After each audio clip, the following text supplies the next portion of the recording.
PPR here. I forgot about the cannon here. Get started here, kick off the season, right, for the Bears here this evening. But when you take a look at the starting lineup tonight, obviously it all started, as we said, with Brandon Dean at the quarterback spot. The running backs this year are going to be Drew Ridgway. He'll start tonight, another one of the seniors on this team. Drew 5'10", 191 pounds. Then the wide receivers, again, probably a full wide set most of the time. Nate Rao, who's a senior. Gavin Saul, who's a senior. Derek Nisley, another senior, and DeParis Creek, a senior. So there are seniors in skill positions here right now, but they are not seniors who logged a lot of real primetime minutes for this team last year. Yeah, but one thing that's good is they did have cleanup time in some games, and so they got some Friday night experience, which hasn't been the case always for us in the past. And it's just good to know that they're going to step in, and we'll just see how they respond. Well, we've seen them already with a couple of preseason games, and they have looked extremely very, very favorable in that opening drives when they played against Hicksville over at the 7-on-7s, and they played against Defiance, and then also the other night against Anthony Wayne. It's the depth that seems to be lacking, as the coach talked about on the extra point. It's when you get past that first team and get into that second string where you start to see some holes. And they're not really holes, they're just young folks that have not really played an awful lot. Right, exactly. And, they're going to have to step in quick, It's just something going. Get going, team one. It's not like you have a cakewalk tonight. You got a team that's hungry and ready to win. What are they, and then the last 10 games are 1-9? Van Wert's 1-9? 1-9 each of the first two seasons here. And it's not really been a great start, I don't think, for Coach Keith Recker. But, he said the other night on Western Ohio Sports Network that he's not sure whether his team's going to go 10-0 this year or 0-10. And he says there's days when he thinks they're going to go 10-0. There's other days when he thinks they're going to go 0-10. But we'll see how that all works out here tonight. And they have Kenton in this league here. So. They have Kenton here in this league, and they have Defiance in this league, and they've got Salina, Coldwater, all those teams that they've got to go there and play. Wapakoneta, yep. Lima Shawnee, real tough league here. And they will get the football to start everything off here. Going back deep for them will be Nick Crew. He's number 25.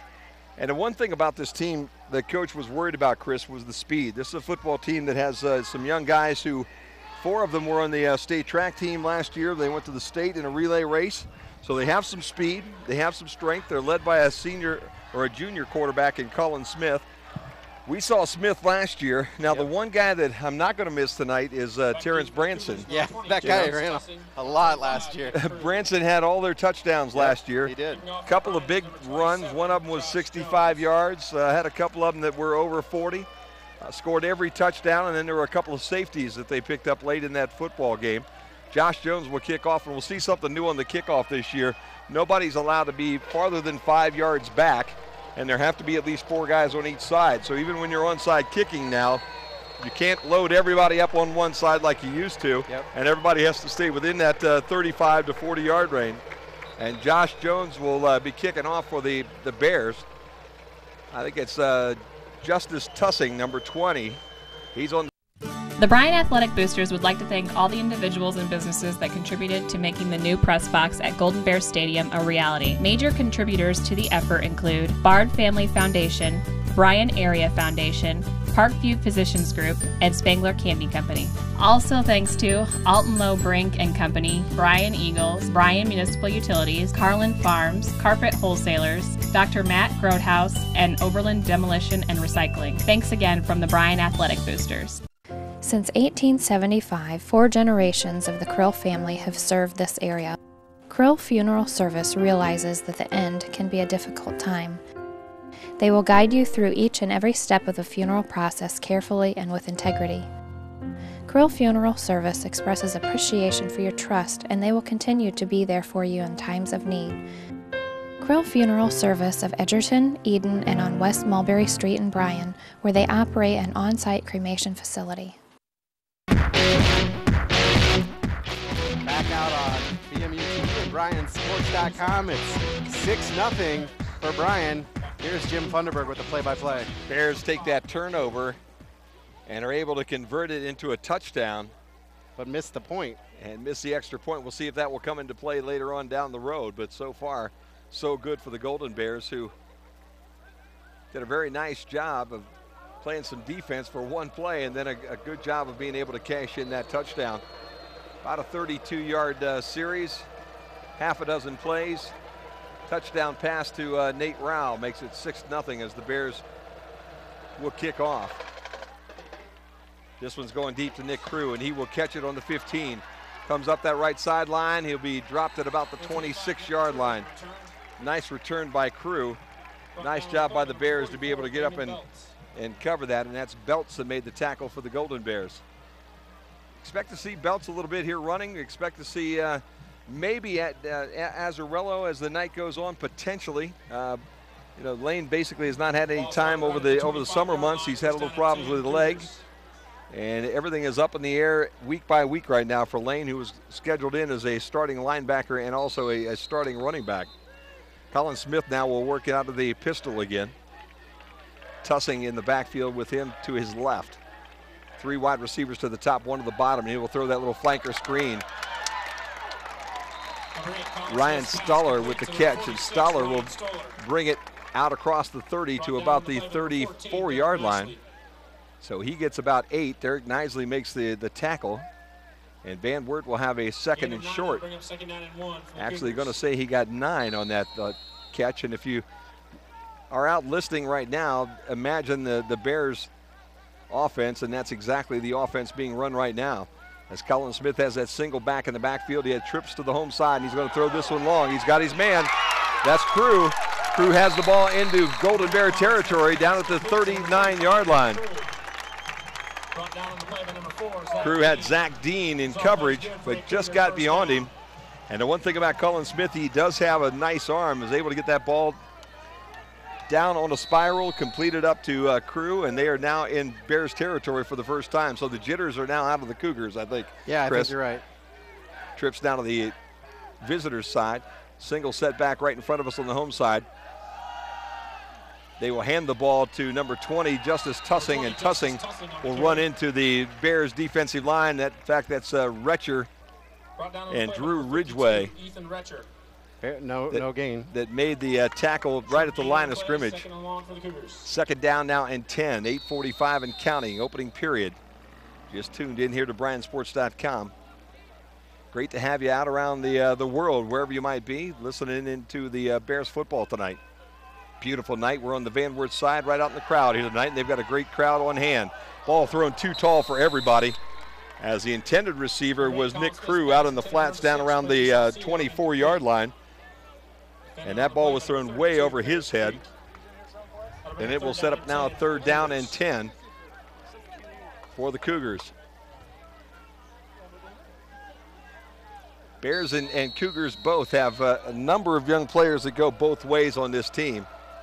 So we'll see how the conditioning comes into play.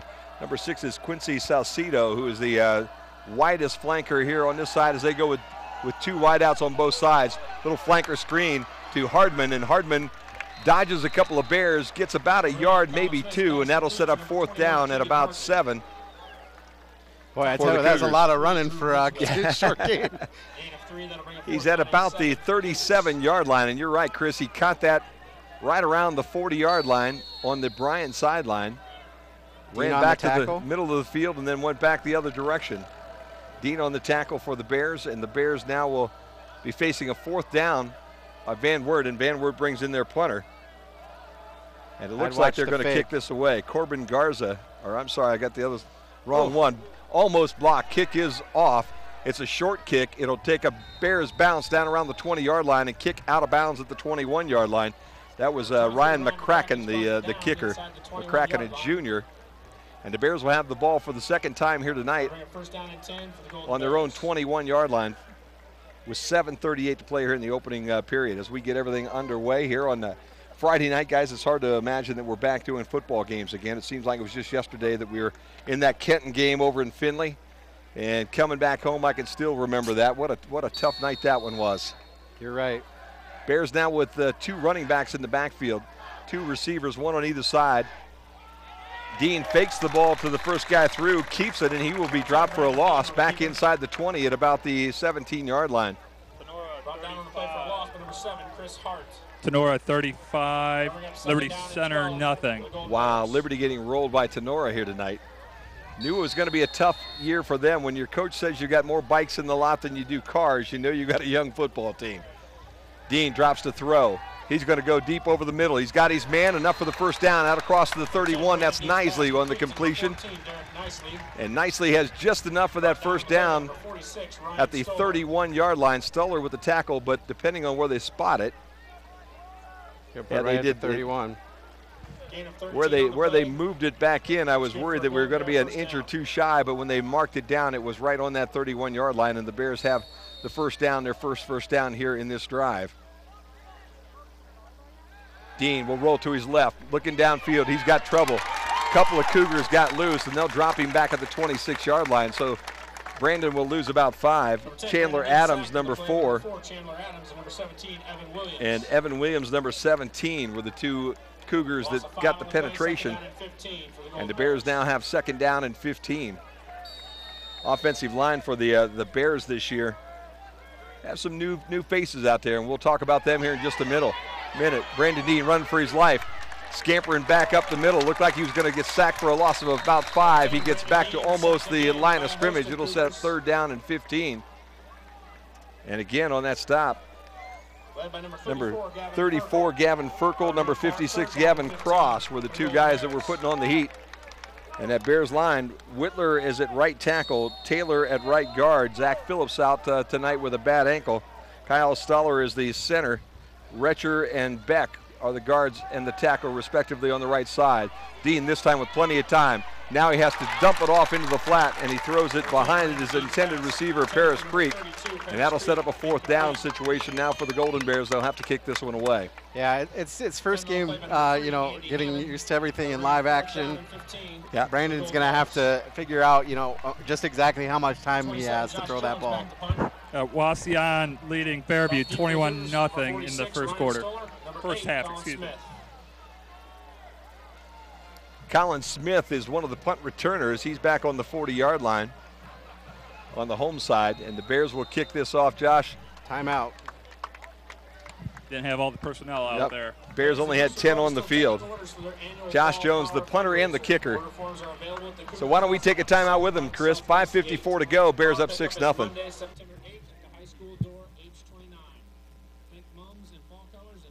Hello, I'm David Holbrook. I'd like to welcome you to Genesis Healthcare Bryan Center. I'm so proud of my team at Genesis Healthcare and delighted to be a part of their amazing success, including 2 consecutive perfect surveys from the Ohio Department of Health, something that only 2% of all healthcare facilities nationally have been able to accomplish. You can count on us to provide the highest quality of nursing care and physical rehabilitation. We are your friends. We are your family. We are your neighbors. We are Genesis Healthcare Bryan Center. Just announced by Ford Motor Company, 0% financing for 72 months on 2014 Ford vehicles, virtually every 2014. It includes Escape, Fusion, Focus, Fiesta, Mustang, Expedition, C-Max, Taurus. They're all on sale. You can save thousands in interest alone with 6 years, same as cash financing. Come out today to Bryan Ford Lincoln and drive one. Back out at Van Wert. Golden Bears set to punt this one away. Here's Jim Funderburg. Ryan Stoller will be the other young man. He will be on the visitors' side, back around the 40-yard line. And Colin Smith, the very talented quarterback, will be on the home side. Both of them waiting for the kick from Josh Jones. Josh with a nice high punt. It'll force a fair catch down around the 35-yard line by Ryan Stoller, and that is where Van Wert will have their third opportunity here of the evening. Swanton 14, Springfield 13, second quarter. Ooh, that's going to be a good ball game, and I think that Swanton team is going to be a pretty decent team this year. Still wondering about Delta. Any word on Delta yet, Zach? I believe I saw they were up. I didn't get the full tweet yet. So Van Wert will have the football, first down at 10 on their 36-yard line. 5:47 to play here in this opening period. Bears on a turnover in that very opening play of the game. And then a 32-yard drive, have a 6-0 lead. Van Wert seems to be looking to settle that offense in. They made some progress on that last drive. They'd like to make a little more here this time. Handoff will go to Tussing. He'll take the right corner. He's out around that right end across the 40-yard line, but there's Laundry in the backfield. Tackle on the play by number 14, Derek Nicely. There's a penalty. Just have to see exactly what that call is going to be. It looks like holding against Van Wert, and that is the reason why Justice Tussing was able to get around that right corner as quickly as he possibly could.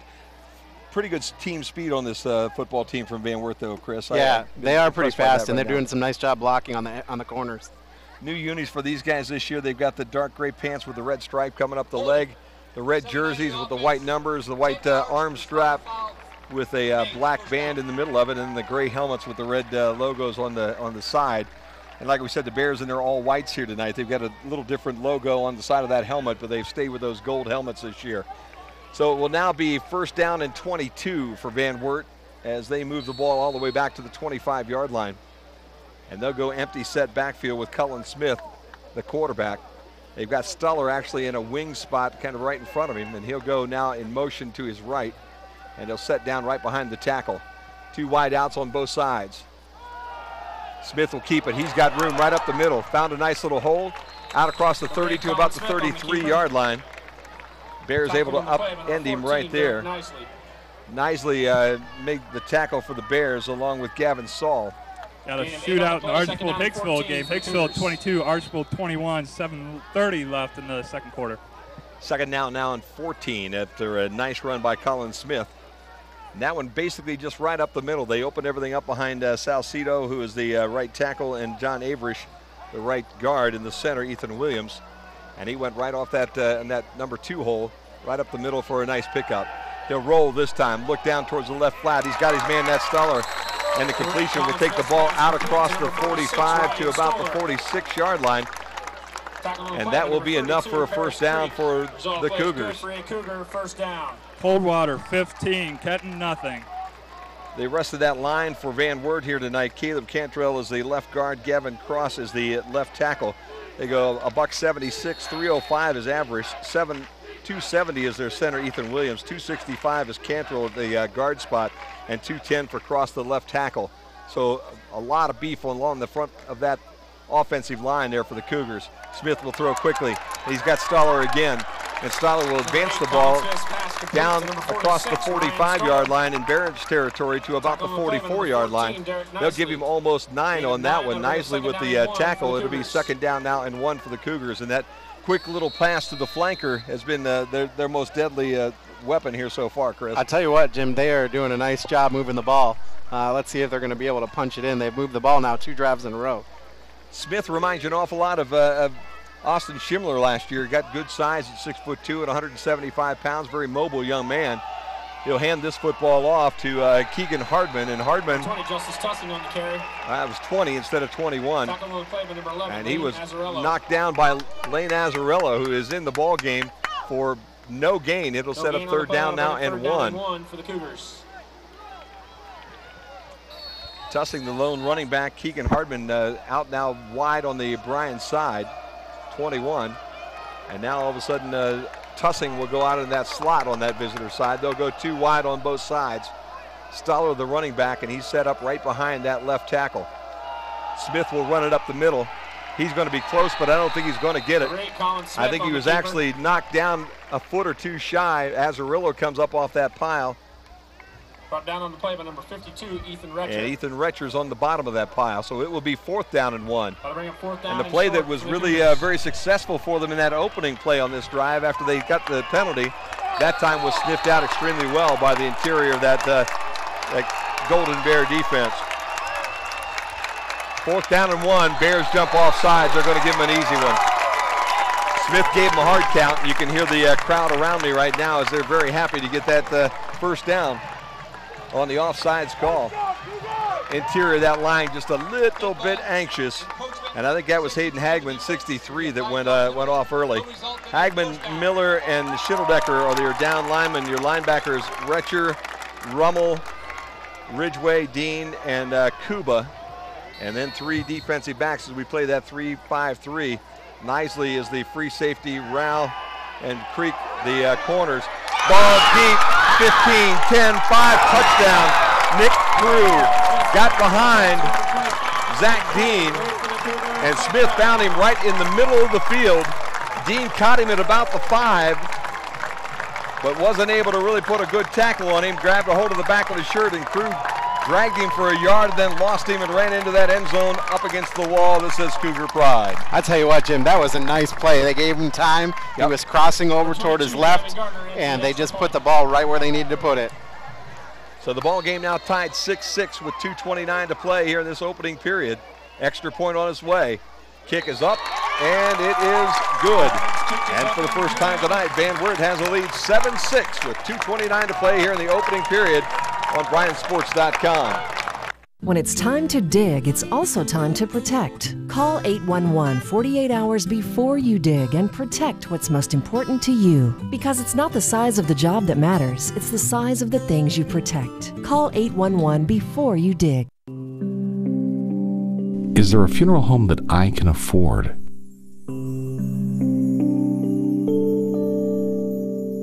One that will respect my preferences?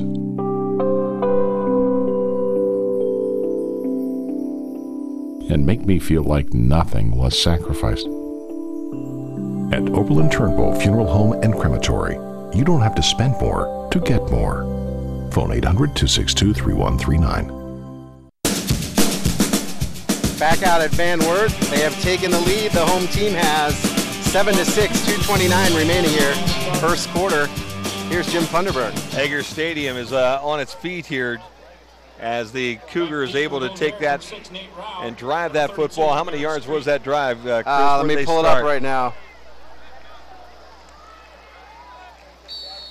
Took it right down the field. That's the second really nice offensive series they had the time before the Bears were able to step up and get them off the field. They got it at the 39. So there you go, a 61-yard drive, culminated by a nice pass to Stoller for the touchdown, and this kick will go out of the end zone, and the Bears will bring the football out to the 25. Into the end zone for the touchback. The Bears will take over first down and 10 from the 20-yard line. They're going to hit 20. That's right. The college side's going 25, aren't they? Yep. Got to get the college and the high school all worked out in my one living brain cells. We stretch our muscles here a little bit. Don't really want to, don't want to pull anything here tonight, Zach, on that one living brain cell. You got to be, got to ease this thing in just a little bit, So the Bears offense now coming out and try to answer a nice drive. New face Lucas Grimm in that backfield with Brandon Dean. Trips go to the top of the field, the visitor's side, single wide receiver Nisley. He'll roll towards the left side. Dean will keep the football. He'll cross the line of scrimmage, pick up maybe a yard, and then go down after a pickup of about a yard.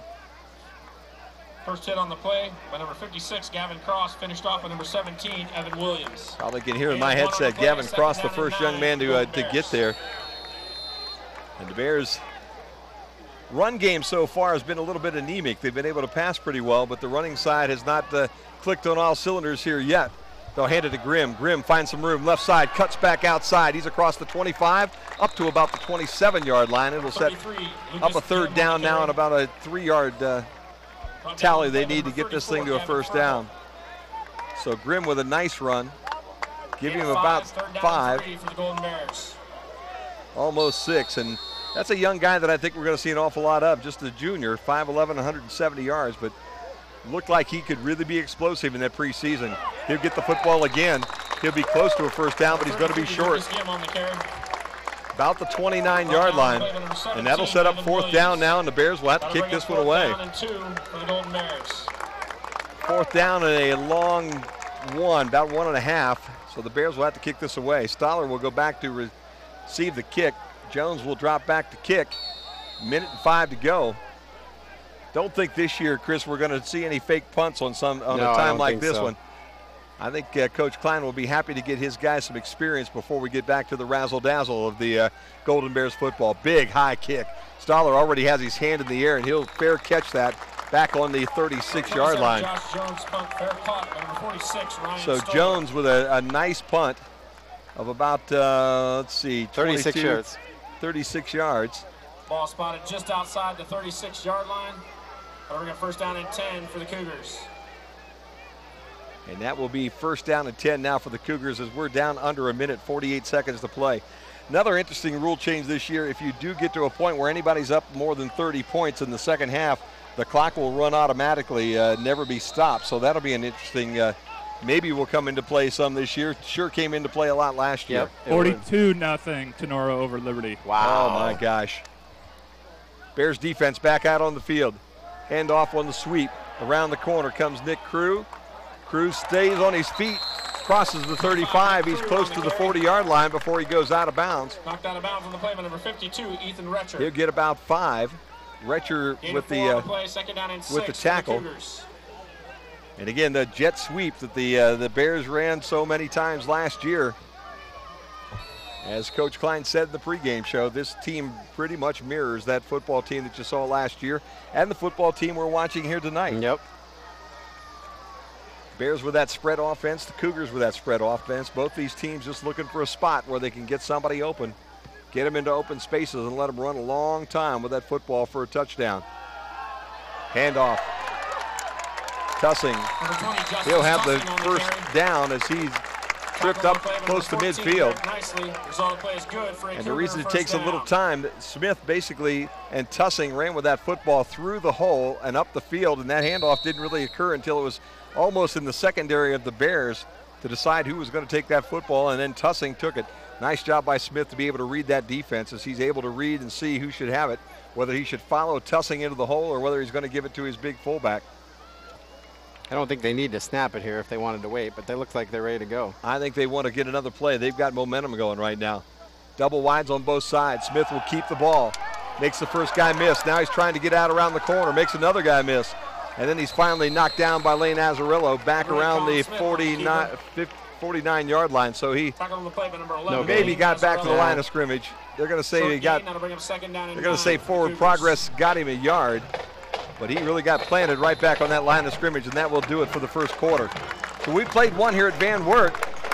Bears trail 7-6 on BMUsports.com.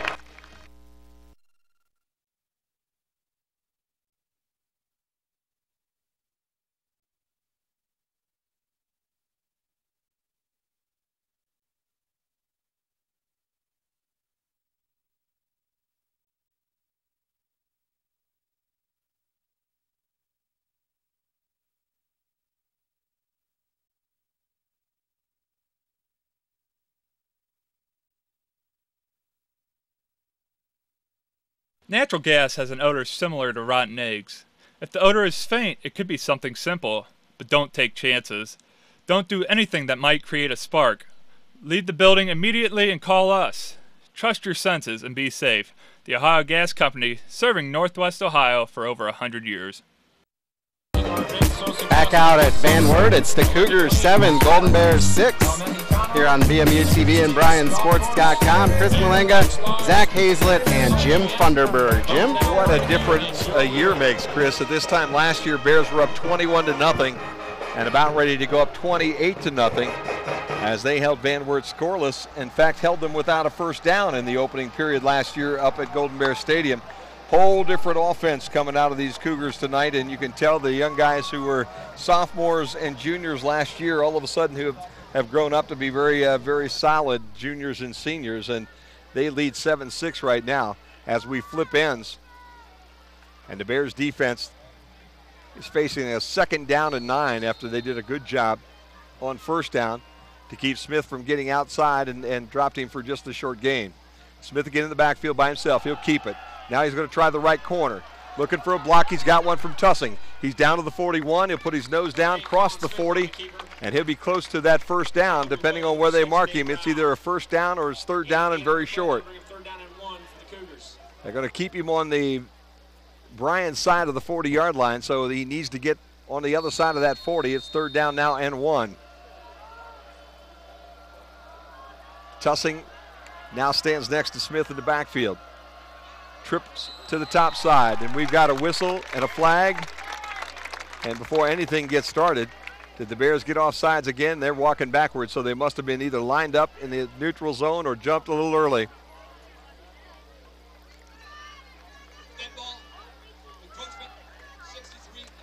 Hagman again, and that's twice now that Hayden's kind of been a little too anxious on that big third down play. Hayden playing that left defensive end, and that has been the side that Cullen Smith has liked to run to here so far tonight. The right-hander likes to head around that right corner. just underway, second quarter. Smith fakes to Tussing, and then he's tripped up in the backfield, and that's Zach Dean that makes the tackle for a loss of a couple. Smith got one block, and then Dean shot in from that linebacker spot and tackled him. Very sure tackle down around those ankles. Second down now and 11, make it almost 12. As the Cougars look to the sideline for the play. One thing that's a little worrisome this year, Chris, is the number of guys we have going both ways, because we really do have 7 guys playing the entire football game tonight, so you hope that they can get them in and get them a breather here and there. Smith pitches out to Tussing, just barely got that away. Tussing around the right corner, then cuts it back to the middle of the field.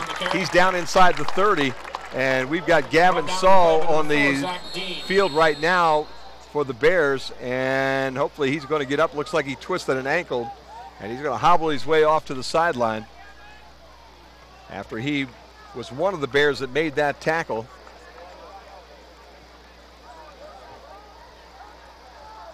The run will set Van Wert up at the 27-yard line.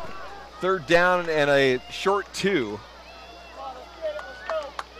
And Saul's able to get off the sideline, and the Bears replace him with Drew Ridgway. Smith has plenty of room up the middle.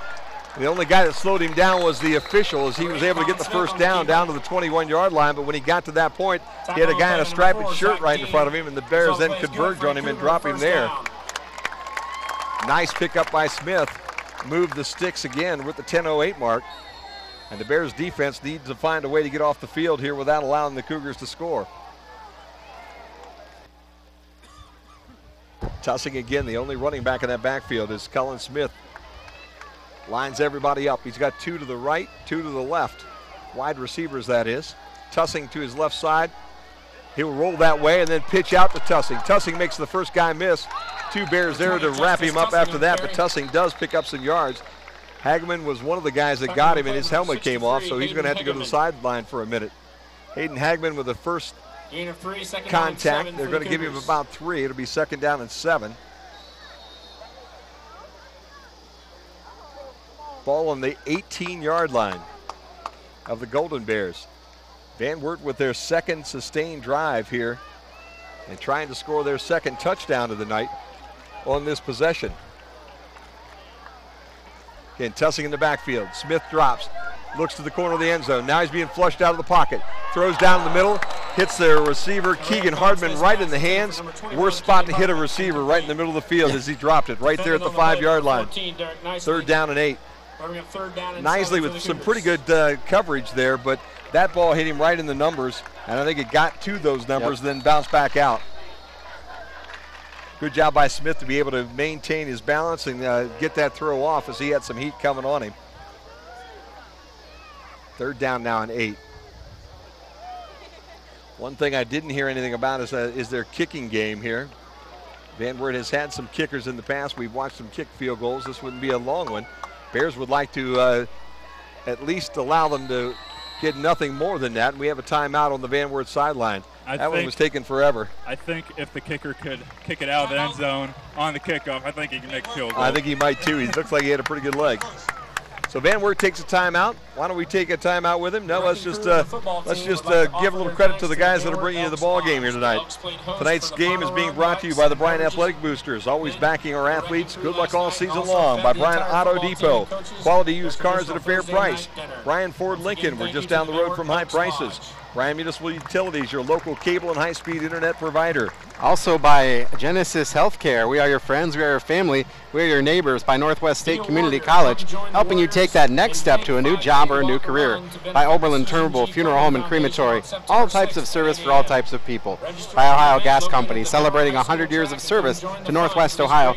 And by Wedco, discover the local advantage and the power of connections. Jim, you look like you needed a drink there. So I did, thanks, man. For you.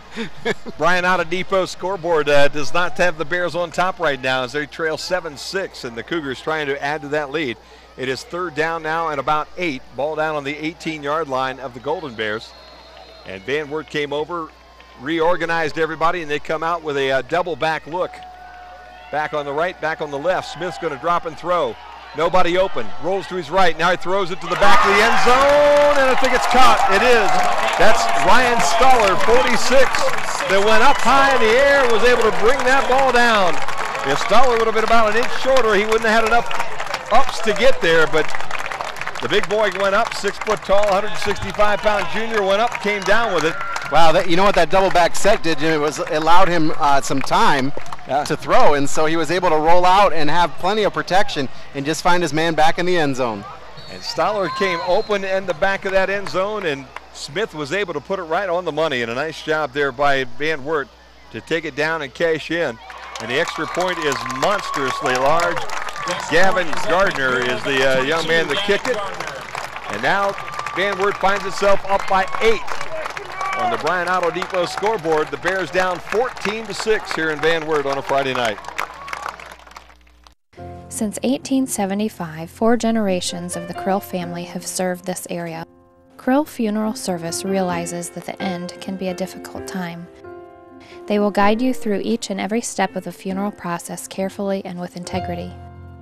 Krill Funeral Service expresses appreciation for your trust, and they will continue to be there for you in times of need. Krill Funeral Service of Edgerton, Eden, and on West Mulberry Street in Bryan, where they operate an on-site cremation facility. Looking for career opportunities? They're closer than you think. Northwest State has more than 70 degree and certificate programs, so you can start on the path to a rewarding career or transfer your credits toward a bachelor's degree. Your future is knocking. What are you waiting for? Opportunities await at Northwest State Community College. Find out more at northweststate.edu.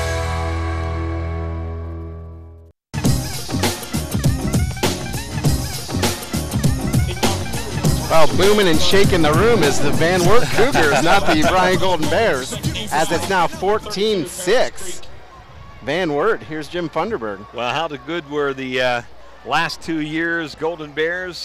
Boy, they made it look easy, and tonight it's been a whole different ball game here early on. Bears got the break on that opening drive from Van Wert when they fumbled the opening snap from center and were able to take it in and score the first points of the game. But since then, Van Wert with 2 nice drives and 2 big touchdowns. Another touchback. Yeah, and this kick goes over everybody's head and bounces up against the small storm wall back on the other end of this field. If you've ever been to Eggers Stadium, one end has a big concrete block stucco wall that has Cougars pride on it, and the other side has a fence that's about 4 feet tall, 3.5 feet tall, and that one caught the back of the end zone and bounced up against that fence. Here's some scary numbers for you. Sorry, Jim. Oh, that is scary. Total offense, Bryan 46 yards, Van Wert 165. Now, that is a scary number. I would go along with that one.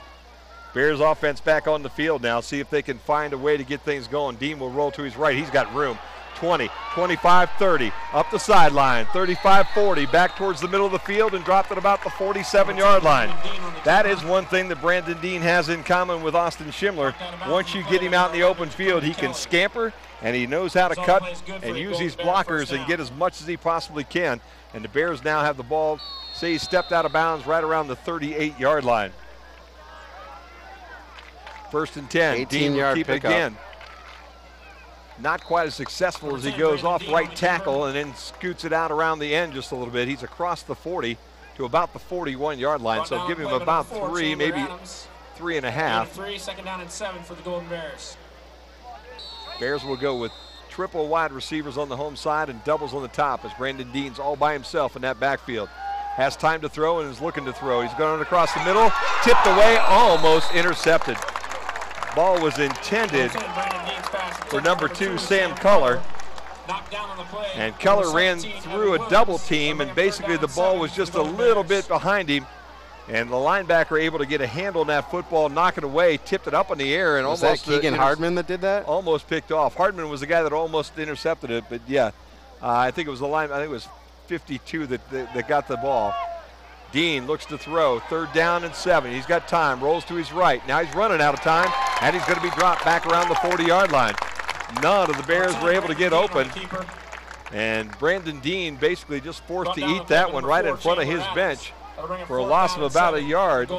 And now to bring up 4th down now, and the Bears are going to have to kick this ball back to what has all of a sudden become a very potent offense that these Cougars have brought with them here on a Friday night. 8:07 to play in the first half. Bears down 14-6. Jones drops back to kick. Stoller all by himself, and he's already got his hand in the air. He'll fair catch the ball at the 27-yard line right in front of us. Flowers, they've got flags all over the place, and I think it's going to go against Van Wert. Maybe a block in the back or an unnecessary roughness. I didn't see it. It was in front of where Stoller caught that football. He catch it about the 28. 20, give him the 27. And the flags are out around the 32 or 33-yard line, so where the wall was to block for Stoller, something happened, whether it was a hold or... Flags are at the 32. There were 3 of them that came out in a hurry, so all of the officials saw the same thing.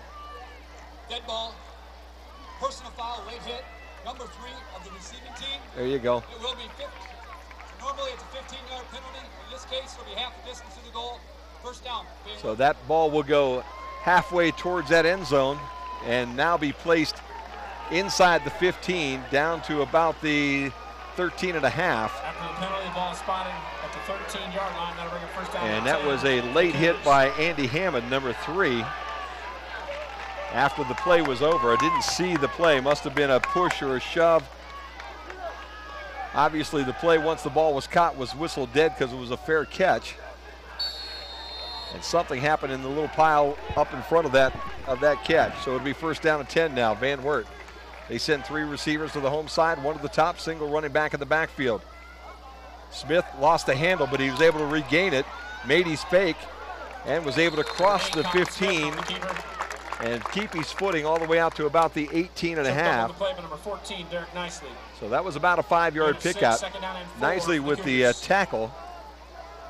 And we'll call it second down and a short 5 as they have to get all the way out to about the 23 and a half, and the ball spotted right on the 19-yard line.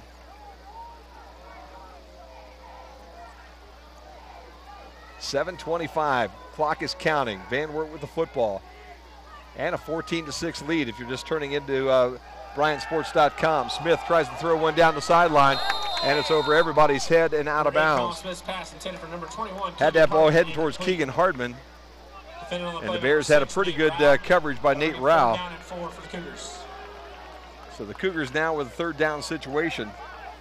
And in the last couple of drives, that's not been a problem for them, Chris, converting 3rd down. No, it hasn't. Either by running or passing, either way. This offense is pretty tough. They got a lot of weapons.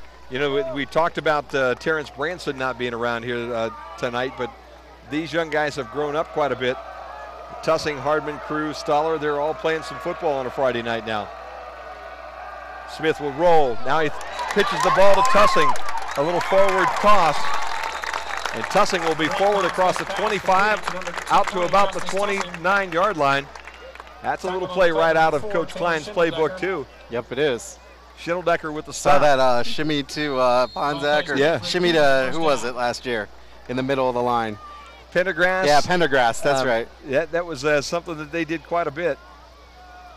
Looks like Smith was going to keep the ball, was in trouble, allowed the defensive front to penetrate the lineman, and then he had his running back in front of him. So while they were behind the line of scrimmage, he pitched that ball underhand up to Tussing, and Tussing picked up that first down. We got a whistle, flags, and the play is called dead before anything can get started.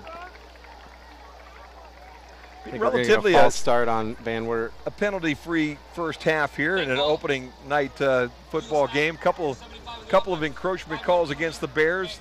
The personal foul against Van Wert, and now the procedure call against Van Wert, which will set up a first down and 15. But you know, for a first Friday night, sometimes they can get a little bit ugly. Both teams look like they've learned their lessons in the preseason and are coming out here and playing some good football here tonight. So 1st and 15, the ball on the 24-yard line. Smith again in the backfield with a single back with him. Has times, throws it down the middle. Ball gets tipped around. Oh, man. Nick Crew. He almost made a highlight catch right there. He tipped that about 5 times. He almost made 7 points right there. He was gone if he had that. Oh, man. Crew touched that football first time right around the 48-yard line. Tipped it up to himself. Bears had a couple hands around it. Then he got past the Bears. Tipped it 2 or 3 more times. And as you guys said, if he would have been able to pull that in, he was at midfield with nobody around him. And he'd have been on his way to the house. Instead, he wasn't able to pull that ball in. And it will be a 2nd down and 15, and it's just one that all the Golden Bear fans are happy to see hit the ground. Throw across the middle. This one's short for Hardman. Hardman on the crossing pattern. Ball hit about 3 yards in front of him, and it'll be 3rd down now at about 15. 3rd down and 15 for the Rowell and Cougars. Nisley in that defensive backfield with the good coverage. Creek, the other defensive back right now. Sawyer Miller trots off the sideline to get a little bit of a breather. Schindeldecker, Hagman, and have to check that other number here to get you their other down lineman. Smith running for his life. He's going to get knocked down in the backfield all the way back at the 9-yard line. Hayden Hagman makes up for those couple false starts by chasing Mr. Smith all the way back to the 9, and just when he thought he was going to get out, he grabbed him by the jersey and dumped him down. They're going to say forward progress was across the 10 at about the 11. But Smith 13. Smith found himself sitting on about the 8.5. Hagman was not going to let him go. 5:39. Now the punter's going to have to set up in his end zone. See if the Bears will come after this one. They're going to call a timeout. Golden Bears will take a timeout. I think they had too few on the field, or too many on the 3, field. 6, 9, 10, 11, 12. You're right. Good eyes, Chris, and great math. So somebody saw what was going on the Golden Bears side, and that wouldn't have been a good time to really have a penalty go against you here. You've got these guys backed up. You're going to force their punter to kick out of the end zone. And it's, I believe Gavin Gardner is also their punter. He's their kicker. He's a kicker, man. Man, he can kick, can't he? Yes, he can. Don't forget, coming up in about 5.5 minutes of clock time, we've got the JJ Huddle halftime show. We'll give you all the stats, and I think with the exception of tackles, I think I'm dead on for stats. Man, so far. You like trying some new software, so you like that new software? I do. I like it a lot. So that's good. It integrates with highschoolsports.net, so go on and check the stats. Perfect. Well, that works out extremely well. Bears will drop a lone receiver back out around that midfield strike. And it's actually 23, Ryan McCracken, who will be punting. He's a junior, 6'1", $183. And the Bears have 32, Paris Creek, waiting to return this kick. He's going to have to run up on it. Now he's going to run away from it as that ball takes a Bryan bounce. Hit it about the 44-yard line, then back spun to about the 41-yard line. And the Bears will be in business in Van Wert territory with an opportunity maybe to put the touchdown on the board here before this half is in the books. 5:21 to go. We stay right here. Bears offense back out on the field. They've been a little bit sluggish the last couple of times, Chris, and they need to start getting this thing working on all cylinders. I'm sure Coach Klein is telling them the same thing. And again, for these guys, this is their first night out here doing it for real under the lights on a Friday night. Dean on the crossing pattern to Nisley, going to his big receiver, and Nisley drags 3 Cougars to the 31-yard line, pickup of 9 yards. A little flanker screen as he comes right back to Dean. They hit him right in the numbers. 2nd down and 1 for the Golden Bears. Nisley dragged some red shirts and some gray pants to within about 2 feet of that stake and let him drop off there. 2nd down and short 1 for the Bears. Empty backfield. Dean will have the first down as he'll come right up the middle. He'll get about 2. Bears first down. It's been a while since the Bears have put together a real solid drive here tonight. In fact, they haven't had really a good solid drive, as that opening drive was about 32 yards, I think, Chris. Yep. We got that ball somewhere around the 30-yard line on that fumble. 1st down and 10. Dean waits to throw. Now he throws. He's got his man. That's Rao. Rao at the 22-yard line is dropped right there. But it's a pickup of about 7. Nice job by Rao to come to the ground where that ball was thrown just a smidge low. And Rao, as a senior receiver, knew where to come to get it and put it in. And both of these teams have guys that go both ways. They're predominantly two-way players on these teams. See whether this warm night is going to play to either one of these teams' favors. Dean has to throw this one away. He had some heat coming, and at the last second he tossed it over the head of his receiver. That was Creek out in the right flat. Ball goes over the top of his head, and Ryan Stuller really was right out there close. Third down now and 3 for the Bears with a 4:03 to play in the opening period. We're looking at about a 40-yard field goal from here if they decide to. And Josh is a pretty good leg. It's been an interesting situation watching a kicker that has that kind of distance, but I would think that Coach Klein wouldn't be afraid to kick one from here, or at least give it a try. Tell you what, that Stuller's been all over the place tonight. Oh, he has. Offense and defense. Bears again with a single running back in the backfield. They fake it to Creek. Dean's going to throw it across the middle. Oh! Got it for a touchdown! I thought he was throwing too hard. He zipped that sucker, man. Oh, wow. Derek Nisley goes out and gets one. And just the same effort we saw out of the Van Wert side on the other end. I was just going to say that. You've seen 2 spectacular touchdown catches here tonight so far. That ball was thrown on a rope, 22 yards I thought he to the goal line. it. And Derek Nisley just went out and got it, man. He looked a lot like a shortstop on a baseball field. Yes, he did. Laid out with everything he had, caught it on the back, on the ends of those fingers, and pulled it in and fell in the end zone. Bears will go for 2. They trail 14-12 with just under 4 to play here in this first half. Dean drops back. He's going to throw this one. Now he's going to roll to his right, and it'll be intercepted in the end zone. So the Bears' 2-point conversion goes for naught, and they trail 14-12. And now you kind of wonder, when you go back to that opening touchdown, if you wouldn't have kicked that thing instead of trying to be a little bit fancy and knock that in the first time. But instead, still a 14-12 game with plenty of time left to go. 4 minutes, basically 3:57 to go in the first half, and then all of the second half to do this, to get back in this ball game. And that was a very impressive drive by the Golden Bears. Yeah, Chris. I'm trying to pull up the plays here, but that drive started. Let's see. That started with 5:21 remaining, so it was just a minute and 24 seconds, and they started at Van Wert's 41, so a 41-yard drive. And let's see.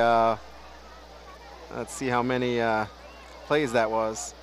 1, 2, 3, 4, 5 plays. And a 22-yard completion to Derek Nisley. And the one thing that, we always depended on last year was the sure hands of Derek Nisley. He and Nate Rao were 2 of the more dependable receivers that we had on that team. And we had some guys that could catch last year, too. Yep. I'd have to say, Sean Culler didn't do a bad job last year. Brandon Ponzak was pretty dependable out there. But it seemed like every time you really needed that big play, that play for that first down, that ball went 14's way, and he did a nice job on that touchdown catch. Blew off the tee again.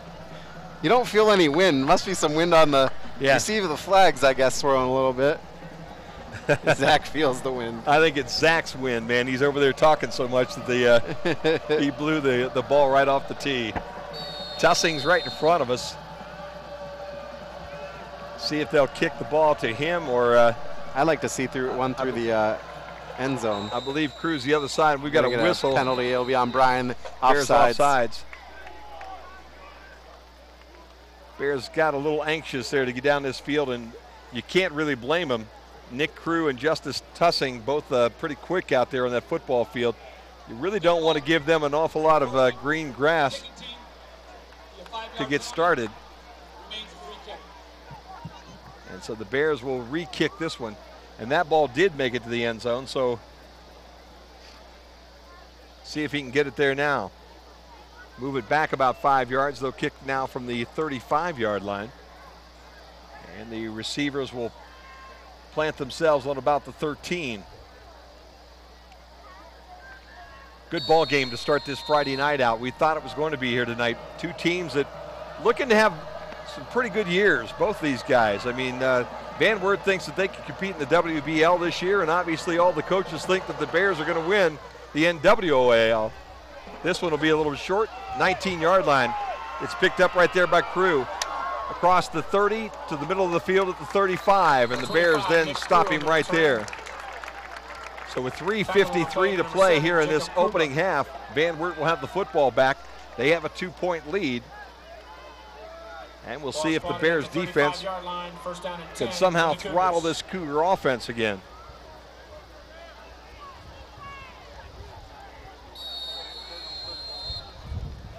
Let's see, into the game right now is Adam Harold for the Bears. Was that Crew that returned that, you said? Crew returned that one, yep. Okay. And Harold goes into the middle of that line. Flanker screen, and that goes out to Crew, and he has the football at the 40 to the 41 before Nisley knocks him down. Again, that little flanker screen. Crew sitting up there in that flanker spot, up on the left side of the field. They just threw him the ball and let him run. He gets 6. Clock rolling at 3:34. You're talking about Derek Nisley. He's doing a good job on the defensive end of the ball, too. Yeah, I'll tell you what. That's a young guy that can play on both sides. There's no doubt about that, but you kind of wonder, again, with all these guys having to go both ways, how much of that effect is going to be, how much that's going to affect them when they get to the fourth quarter.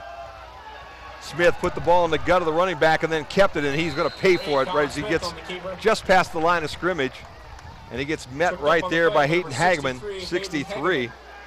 You get a yard, maybe 2. Third down and call it a long 2. Smith handed that ball initially to Tussing, it looked like. Then he pulled it out of his belly just as he was about ready to get hit in the middle of that line by the Bears' Taylor Schindeldecker. And it was a good idea because that would have been a no-gain play. He was able to get about a yard and a half, almost 2. But Hayden Hagman let him have it once he got to that point.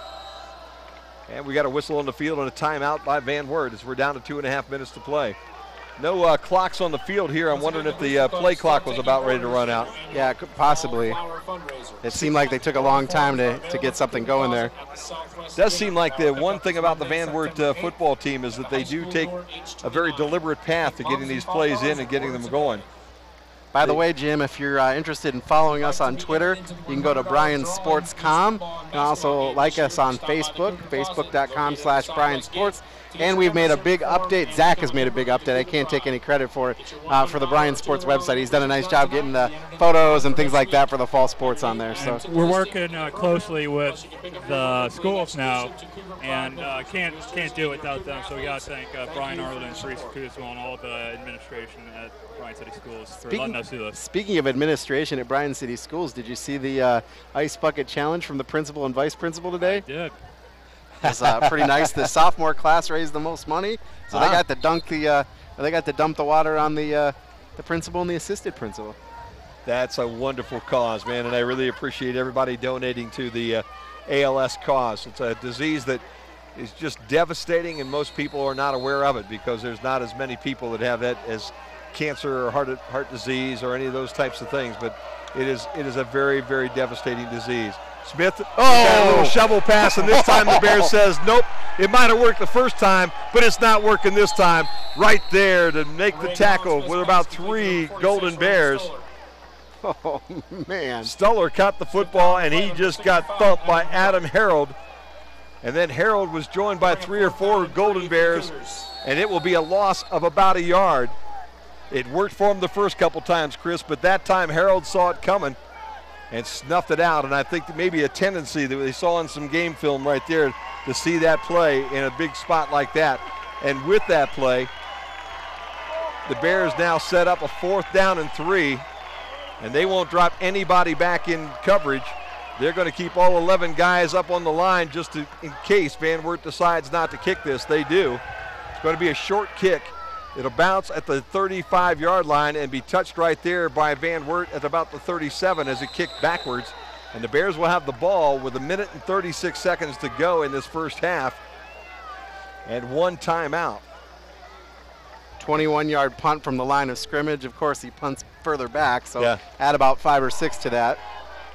Bryan Auto Depot scoreboard has the Cougars on top 14-12. Let's see if the Golden Bears can use that quick strike offense that they were known for over the last 2 years and maybe go out on top before this half. They get the kick, so we will have the ball to open the third quarter. Here's the key, though. When you do the quick strike offense, it's fine. Let's just make sure we don't turn it over. That's exactly it.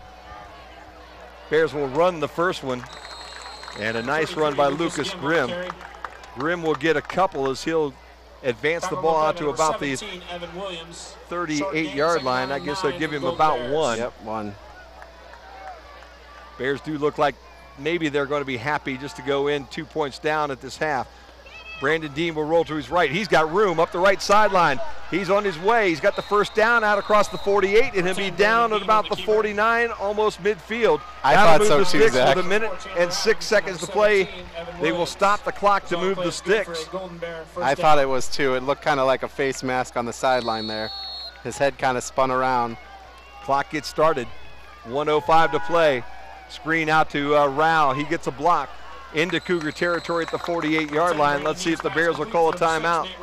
55 seconds to go. They only have one timeout left, so they will instead hurry back to the line of scrimmage and get things ready to go. They'll give him 2, 2nd down and 8, but more importantly, we're on the Van Wert side of the 50. Dean looks to throw. Got plenty of time. Now he's going to run out of time. We've got a flag deep in the secondary as Brandon Dean goes down at about the line of scrimmage. And we'll just have to see what the yellow hanky is back here around the 23-yard line. If we have a defensive holding call. We have a Cougar down, number 17 there, Jim. Maybe a cramp. 17 is Evan Williams. Officials starting to talk some things over. Everybody out on the field now to talk and look over Evan Williams, and not sure exactly what happened to that young guy, but as we always hope, we never like to see anybody hurt, and it looks like he's going to pop right back up. Maybe an ankle problem. A cramp maybe? Could be a cramp. Somewhere in that lower part of that right leg, whether it's an ankle or a cramp in that calf, he does walk off the field under his own power. Are we going to address they were all set to spot the ball, and the one official over here was like, remember that flag we threw down there? Yeah, we should probably take care of that. We better talk about that one here for just a minute. You're right. They were all set to, the ref was behind the line of scrimmage, ready to go. I don't know what, I mean, this thing, we are at the at midfield right now is where the ball is. The flag is at the Van Wert 23. Van Wert was playing with 12 men on the field. Van Wert. 15 yards for having too many red shirts with gray pants on the field here tonight, man.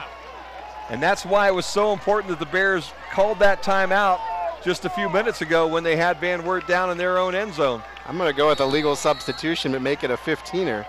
15 yards. Bears now inside the 35. 30 seconds to go. Dean drops. He's got time. He's heading for the end zone. It's overthrown down at the goal line for Nate Rao. Only took 6 seconds off that clock, and it's still 2nd down, and the Bears still very much in play with their one timeout, and the ball resting on the Van Wert 33-yard line. Put it a couple seconds back on the clock. There was 21 on it a minute ago. Dean all by himself in the backfield. He's got trips to the visitor side. He's got doubles to the bottom side. Screen pass to Rao on the right side. He's up the sideline for about 5 to the 21-yard, 26-yard line, and then he's dropped there. Tackle on the play by number 7, Chris Hart. So 3rd down now and about 3 for the Golden Bears.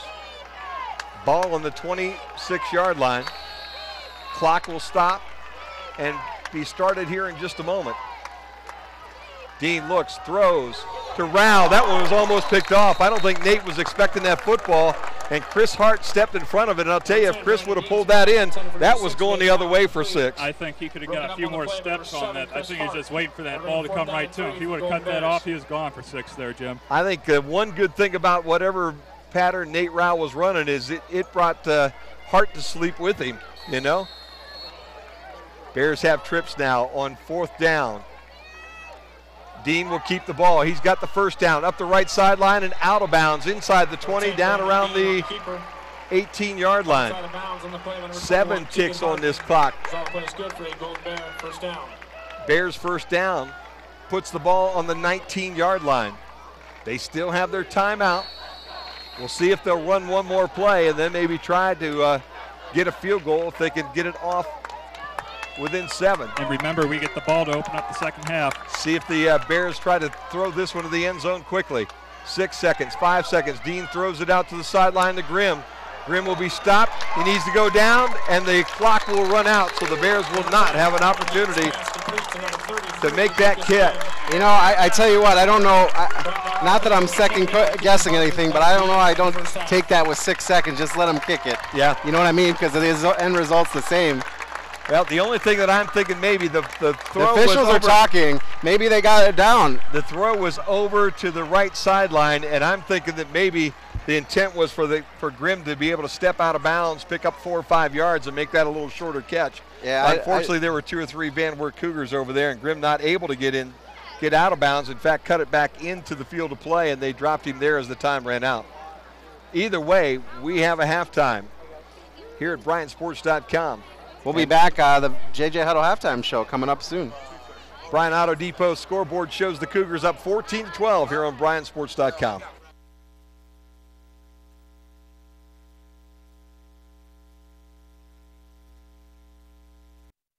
If your water leaves residue like red rust stains from iron, you have problem water. Luckily, you also have the Culligan Man and this special offer. Purchase a Culligan high-efficiency water softener and get free salt for a year. Hello, I'm David Holbrook. I'd like to welcome you to Genesis Healthcare Bryan Center. I'm so proud of my team at Genesis Healthcare and delighted to be a part of their amazing success, including 2 consecutive perfect surveys from the Ohio Department of Health, something that only 2% of all healthcare facilities nationally have been able to accomplish. You can count on us to provide the highest quality of nursing care and physical rehabilitation. We are your friends. We are your family. We are your neighbors. We are Genesis Healthcare Bryan Center.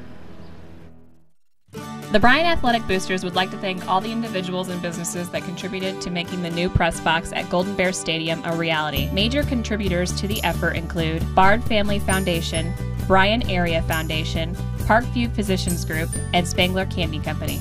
Also thanks to Alton Low Brink and Company, Bryan Eagles, Bryan Municipal Utilities, Carlin Farms, Carpet Wholesalers, Dr. Matt Grotehouse, and Oberlin Demolition and Recycling. Thanks again from the Bryan Athletic Boosters. Ready to retire, so manufacturers in Williams County need good qualified replacements. Many of these jobs may help pay for your education. All of them offer good wages and a variety of benefits. If you or someone you know are interested in a manufacturing career, please visit our website, wedco.info. Check out our video and take a minute to fill out our online survey. You may win a prize, and you may find the career you've always wanted right here in your community.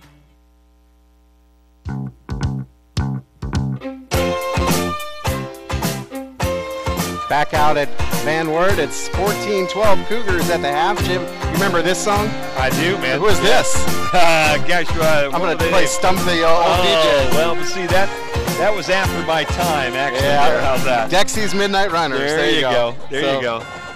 So it's the JJ Huddle halftime report. They're like from Ireland or something, aren't they? I think you're right. Yep. They're not an American band. I think they're between your time in radio and mine. Yeah, exactly. They're in the middle there. Exactly. Yeah.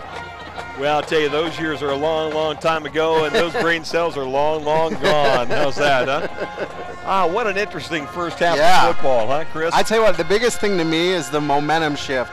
Van Wert driving, Bryan able to stop them. They get the ball back. They drive all the way down and score. I mean, if they go up 3 scores there or 2 scores there, it's a whole different ball game. It could be an entirely different game and a very long night for Coach Klein and his football team tonight. But you're right, that stop there to be able to turn that thing around and put that touchdown on the scoreboard. What a great way to end things. And again, for the bunch of kids that we've got playing here in Bryan this year, what an eye-opener of a first night as they came out to play here tonight in Van Wert. And obviously for the kids from Van Wert, they're very focused. Their coach has been talking quite a bit, Keith Recker, about being able to turn this thing around and get this program on the right direction and compete in the WBL, one of the better football leagues up here in the northwestern portion of Ohio. And I'll tell you what, I don't see any reason why they're not going to be able to do that this year, Chris, because this looks like a football team that really has some weapons. Been very impressed with Colin Smith and the way that he operates his team. And then what can you say about Justice Tussing and Nick Crew and Ryan Stoller? Holy mackerel, those three guys they come out to play hard on Friday night, and they have been a load here tonight for the Bears. And on the other side, I think Brandon Dean has done a pretty nice job of acquitting himself here in this first half. He's done a good job being able to throw the ball, run the ball. The decisions that he's made have been pretty good, so that's been a good situation all the way around. Zach Dean, his brother, has done really well. You mean Josh Dean, right? And Zach and Josh Hazlitt. And it's a good thing I didn't call you Hazlitt tonight. My phone Siri won't dial you unless I call you Zach Hazlitt. Yep, that's my name. It is. No, Hazlitt. Excuse me, Hazlitt. So Zach Hazlitt is with us right now. Zach the Cat, Josh Hazlitt, and Zach, you've got I know double duties going on up here tonight as you're being a camera guy. You're throwing a little color in here and there, and you're also keeping an eye on the scoreboard from around the other games here in Northwest Ohio. So why don't we update anybody that's listening to BryanSports.com here tonight as to what some of the other scores are around the area. All right, Montpelier up 20-0 on Hilltop in wow. the third quarter. They may have some success in that league. They might. Let me pull up the NWAL Twitter and see what we have. We have Otsego 20-6 over Evergreen right now. Okay. I have Hicksville 22, Archville 21 at half. Wow, what a ball game that is. Oh, yeah, that's a shootout. I believe. Keep on talking here, Jim. I'll find some. I'm all over the place right now. I'll just interrupt you as I find them. Golden Bears band is out on the field right now, and they are performing for the first time here on a Friday night. Don't forget, next Friday night we will be back in Bryan, and we will open up the NWAL against the Patrick Henry Patriots. That'll be a unique experience to have those guys coming in this early in the year. And then the following week, Archibald will be in town. I think Zach's got a few more scores for us. One of the best opening night games in the state of Ohio, Kenton Coldwater. I have Coldwater 18, Kenton nothing at halftime. Wow. Well, Kenton's coach didn't Mock went down to Missouri. Somewhere in Missouri. So he took off to Missouri this year. There've been a lot of changes coaching-wise. WBL had several coaches that have moved around here. I know Coldwater had their coach move on, and they've changed horses down there. And obviously up in the NWAL, we had a coach that left right there at the Mr. Mike Vickers left right before the season was about ready to get underway as far as the summer season, and left Swanton, or went to Swanton from Delta after he had just been there for 1 year on his second stint over there. And I think one of the best teams in the state of Ohio right now, in Northwest Ohio, that has a great chance of winning the state title is Division 7 Wayne Trace. Okay. Opening up the season. They went to the state title game last year, got blown out, but they didn't lose much, and they're up right now at halftime, 46-7 over Paulding. Wow. We came past there tonight here on our way down and saw the crowd starting to gather there at that football field, and it's just hard to imagine that we're in Friday night football already. And it will be basketball season and baseball season and all done before you know it. That's just the way that the world does work. How about a score? You have anything on that Napoleon Defiance game? That's a big Friday night game. One-score game right now. I believe Napoleon's on top by 4 or 3. I don't have that right in front of me. I did come across it, though, here tonight. That's a big opener as well. But as we talked about this Bears team next week against Patrick Henry, PH, I think you had a score on them a while ago. They were getting beat here tonight. Liberty's getting drubbed here this evening. I have a halftime of that Napoleon Defiance. Napoleon's up 21-15. So 21-15 Napoleon over Defiance. And that was, I tell you, the Defiance team that we saw that night was a pretty decent football team. Again, they're picking them to be in the middle of the pack here in the WBL, and it'll be interesting to see how that all comes to play. Halftime, Edgerton 16, PH 8. 16-8, Edgerton over PH. Okay, well That was, I think, a 16-0 game at one time, wasn't it? It was, yeah. Started out 16-0. So Edgerton got off to a quick start, and PH now trying to find their way, and that's going to be a team that will be interesting to see next week, because there were a number of guys that have graduated and moved on, not only last year but the year before and the year before that. And every time, Chris, we'd open up our mouth and say, boy, I'll tell you, PH just can't have anything this year. They show up and they end up being right in the hunt for the conference championship, and they end up in the playoffs year after year after year. So that makes it a very interesting football program. But new coach this year. Yeah, Bill Enselman gone now. We'll have to see how his replacement will step up and see how he can maybe guide this football team this year. Do you have some stats for us, Chris? Yeah, let's take a quick break and come back with stats. We'll be back after this on BMU TV. Is there a funeral home that I can afford?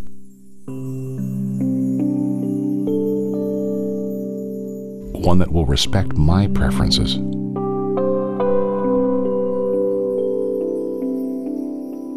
And make me feel like nothing was sacrificed. At Oberlin Turnbull Funeral Home and Crematory, you don't have to spend more to get more. Phone 800-262-3139. Just announced by Ford Motor Company, 0% financing for 72 months on 2014 Ford vehicles, virtually every 2014. It includes Escape, Fusion, Focus, Fiesta, Mustang, Expedition, C-Max, Taurus. They're all on sale. You can save thousands in interest alone with 6 years, same as cash financing. Come out today to Bryan Ford Lincoln and drive one.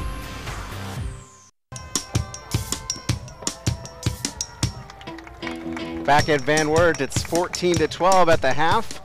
Jim Funderburg, Chris Malenga, and Zach Hazlett. And guys, it's been a good game. Let's take a look at some statistics. First, we've got for the Golden Bears, total offense, Bryan 134 yards, Van Wert 175. So Bryan really closed that gap early. Yeah, they did. Number of plays, about even 33 plays for Bryan, 31 for Van Wert. Bryan's averaging 4.1 yards a play, Van Wert 5.6. Brandon Dean is 7 of 15 for 78 yards passing. He's got 2 touchdowns. Across the way, Smith is 12 for 17 with 2 touchdowns. Bryan had 56 yards rushing on 18 attempts, and Van Wert 33 yards rushing on 14 attempts. A lot of those negated by sacks. Bryan averaging 3 yards a rush, Van Wert 2.4. Penalties. Bryan was penalized 3 times for 15 yards, Van Wert 4 times for 45 yards. Van Wert did lose a fumble, which we'll talk about here in a minute. Punting, Bryan has punted 3 times, average of 24 yards. Van Wert 3 times 22 yards. That's net yardage after the return. And Bryan had 1 defensive sack for 13 yards. First downs, teams are even at 9 apiece. Bryan got 5 of theirs rushing, 3 passing, 1 by a penalty. Van Wert 2 by a rushing, 5 by a passing, 2 by penalty. Third down conversions, Bryan at 28%, Van Wert at 50%. Fourth down conversions, Bryan's 2 for 2, Van Wert is 1 for 1. Let's talk about some leading receivers. Brandon Dean has, or rushers, Brandon Dean has 14 attempts for 47 yards. Lucas Grimm, 3 attempts for 8 yards. Drew Ridgway, just 1 attempt for a yard. On Van Wert's side, Smith, 9 attempts for 12 yards. Tussing, 3 attempts for 11. Stoller, 1 for 6. And Crew, 1 for 4. On the receiving end of things, Derek Nisley, 3 catches for 43 yards. He's averaging 14 yards a catch, and that 1 touchdown. Nate Rao, 4 receptions for 35 yards, 8.8 average, 1 touchdown. And receiving, Crew has 3 for Van Wert for 70 yards. He's averaging 23.3 a reception. He has a touchdown. Stoller with 5 receptions for 48 yards, 9.6 average, and a touchdown. Tussing, 3 receptions, 22 yards. Hardman, 1 reception for 2 yards. The tackling numbers aren't entirely accurate, but I have Nisley with 5 tackles and Zach Dean with 3 and Hageman with 2. And, you know, those are kind of hard to get because you're trying to get the yardage, but, I mean, there's at least that many. Gardner has 2 extra points. Bryan has no extra points. And punting, we talked about earlier. Crew, though, I want to mention kickoff returns. He has 2 kickoff returns for 26 yards. Now let's take a look at the drive summary. Bryan started out, well, actually, Van Wert got the ball and fumbled the kickoff, and Schindeldecker it wasn't the kickoff, it was the first play from scrimmage. Yep. And Schildecker recovered that. So Bryan then went on a 7-play drive that took 2 minutes. They look like the Bryan of old when Brandon Dean, with 10 minutes and 1 second remaining in the first quarter, completed a pass to Nate Rao for 20 yards. The 2-point conversion pass attempt to Paris Creek was no good. That would make it 6-0 with 10:01 remaining in the first quarter. Van Wert would get the ball back and they would punt. Bryan get the ball back and they would punt as well. Van Wert then had a long drive, a 7-play drive, 3 minutes of 18 seconds, capped off by a Colin Smith pass to Nicholas Crew for 38 yards. Gavin Gardner put the point after really hard through the uprights. And then Bryan got the ball back on a touchback kickoff, and they went 3 and out, and that's how the second quarter would wrap up. Van Wert had about a play before the quarter would end. In the second quarter, though, Van Wert went on a 9-play drive with 3 minutes. Colin Smith caught Ryan Stuller for 17 yards. The point after was good by Gardner, and that made it 14-6 in favor of Van Wert. Bryan and Van Wert traded punts, and then to wrap up the half, Bryan got a 5-play drive going, a minute and 20 seconds. Dean found Nisley on a ball that looked to be overthrown to me, but he zipped it right in there for 22 yards. Again, they went for the 2-point conversion, try to tie things up. It was no good, and that left the score at 14-12. Van Wert would have to punt again, and then deep in their own zone, in fact. And then Bryan got it down to about the 30-yard line and just not able to take it in as time expired. So that's where things stand with the first half. So there you go. Bryan Auto Depot scoreboard shows it 14-12 Cougars on top of the Golden Bears here as we sit here at halftime. I want to say a big thank you to all the folks that bring the ball games to you here tonight. Wedco, discover the local advantage and the power of connections. Ohio Gas Company celebrating 100 years of service at Northwest Ohio. Overland Turnbull Funeral Home and Crematory, all types of service for all types of people. And we will be picking a Overland Turnbull game-changing moment here at the end of this broadcast here tonight. Northwest State Community College helping you take the next step to a new job or a new career. Genesis Healthcare, we are friends, your neighbors, and your family. Bryan Municipal Utilities, your local cable and high-speed internet provider. Bryan Ford Lincoln. We're just down the road from high prices. Bryan Auto Depot, quality used cars at a fair price. And the Bryan Athletic Boosters, always backing our athletes. Good luck all season long. And it has been a very interesting ball game. Ball game started, it was about 80-some degrees, about 82, 83 when we pulled in the parking lot here early. And now it's cooled down and gotten pretty nice here. So we're about 2/3 of the way through the halftime. We're going to take a timeout here on the Bryan Auto Depot scoreboard. It's 14. Williams County's workforce is getting ready to retire, so manufacturers in Williams County need good, qualified replacements. Many of these jobs may help pay for your education. All of them offer good wages and a variety of benefits. If you or someone you know are interested in a manufacturing career, please visit our website, wedco.info. Check out our video and take a minute to fill out our online survey. You may win a prize, and you may find the career you've always wanted right here in your community. If your water leaves residue like red rust stains from iron, you have problem water. Luckily, you also have the Culligan Man and this special offer. Purchase a Culligan high-efficiency water softener and get free salt for a year. When it's time to dig, it's also time to protect. Call 811 48 hours before you dig and protect what's most important to you. Because it's not the size of the job that matters, it's the size of the things you protect. Call 811 before you dig. Back out at Van Wert, 14-12, Cougars lead. I feel like I'm at Sumter Field. Yeah, I'll tell you what. Hey, the only thing that has been good so far is that we haven't had to hear that cannon there go off as many times as what I was worried about. Yeah. I thought I was down in Bluffton there for a while. They fired that cannon off at at times just for riot control down at that college, you know what I mean? Just the way that it works down at Bluffton University, the Bluffton University. Well, it's an interesting ball game. The Cougars are already back on the field here, and they've warmed up, and they're ready to play some football. The Bears now starting to come out of the locker rooms across the way, and they're starting to proceed across the parking lot, and they'll be out here in just a minute. About 2.5 minutes here before we get into the second half of football here at Eggers Stadium. I'll here tell you in Van what, Wert. if I'm going to have to sit on the bleachers, I'm going to have to bring a seat next time. Yeah.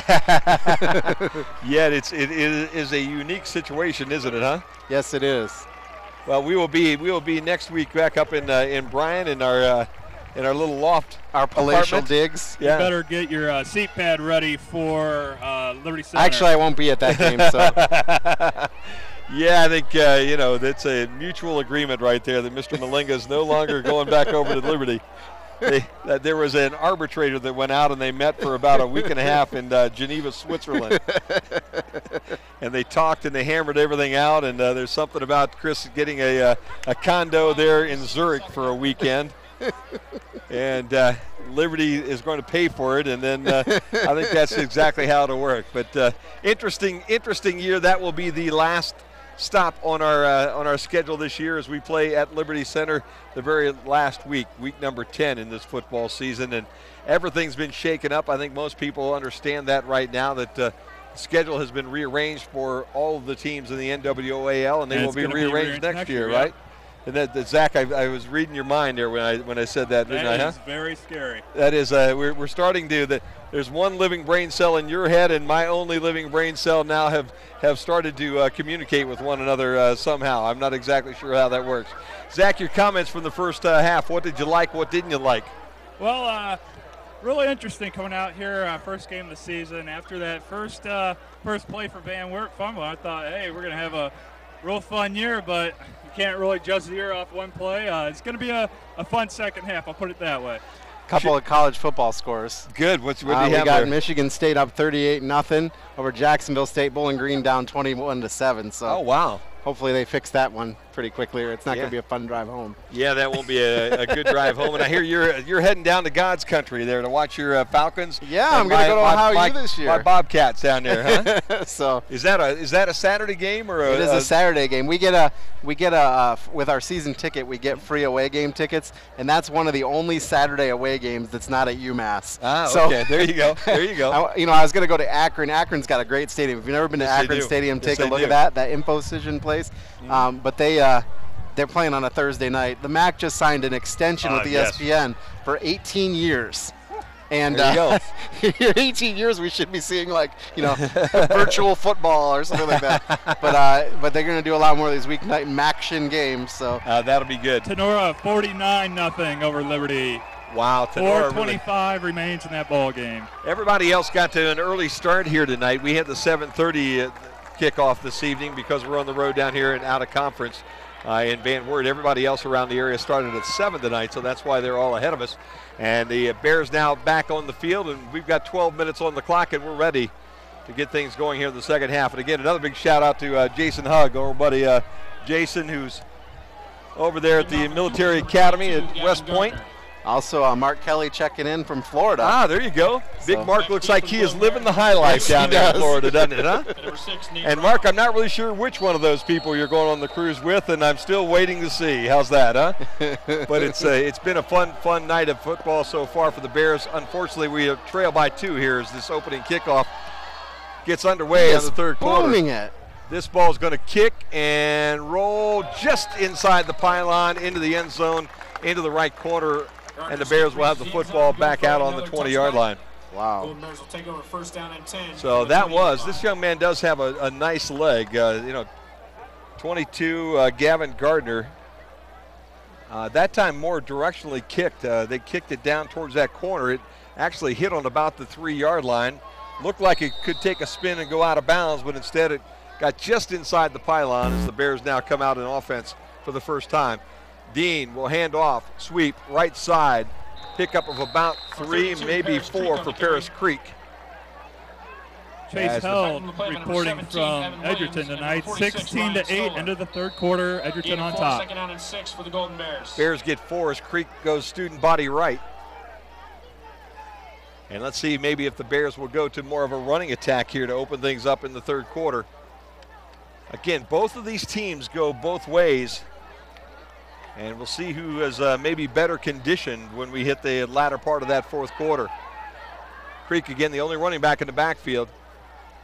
Dean will fake the ball to Creek, goes right up the middle. He's got some room. 40, 42, 43-yard line.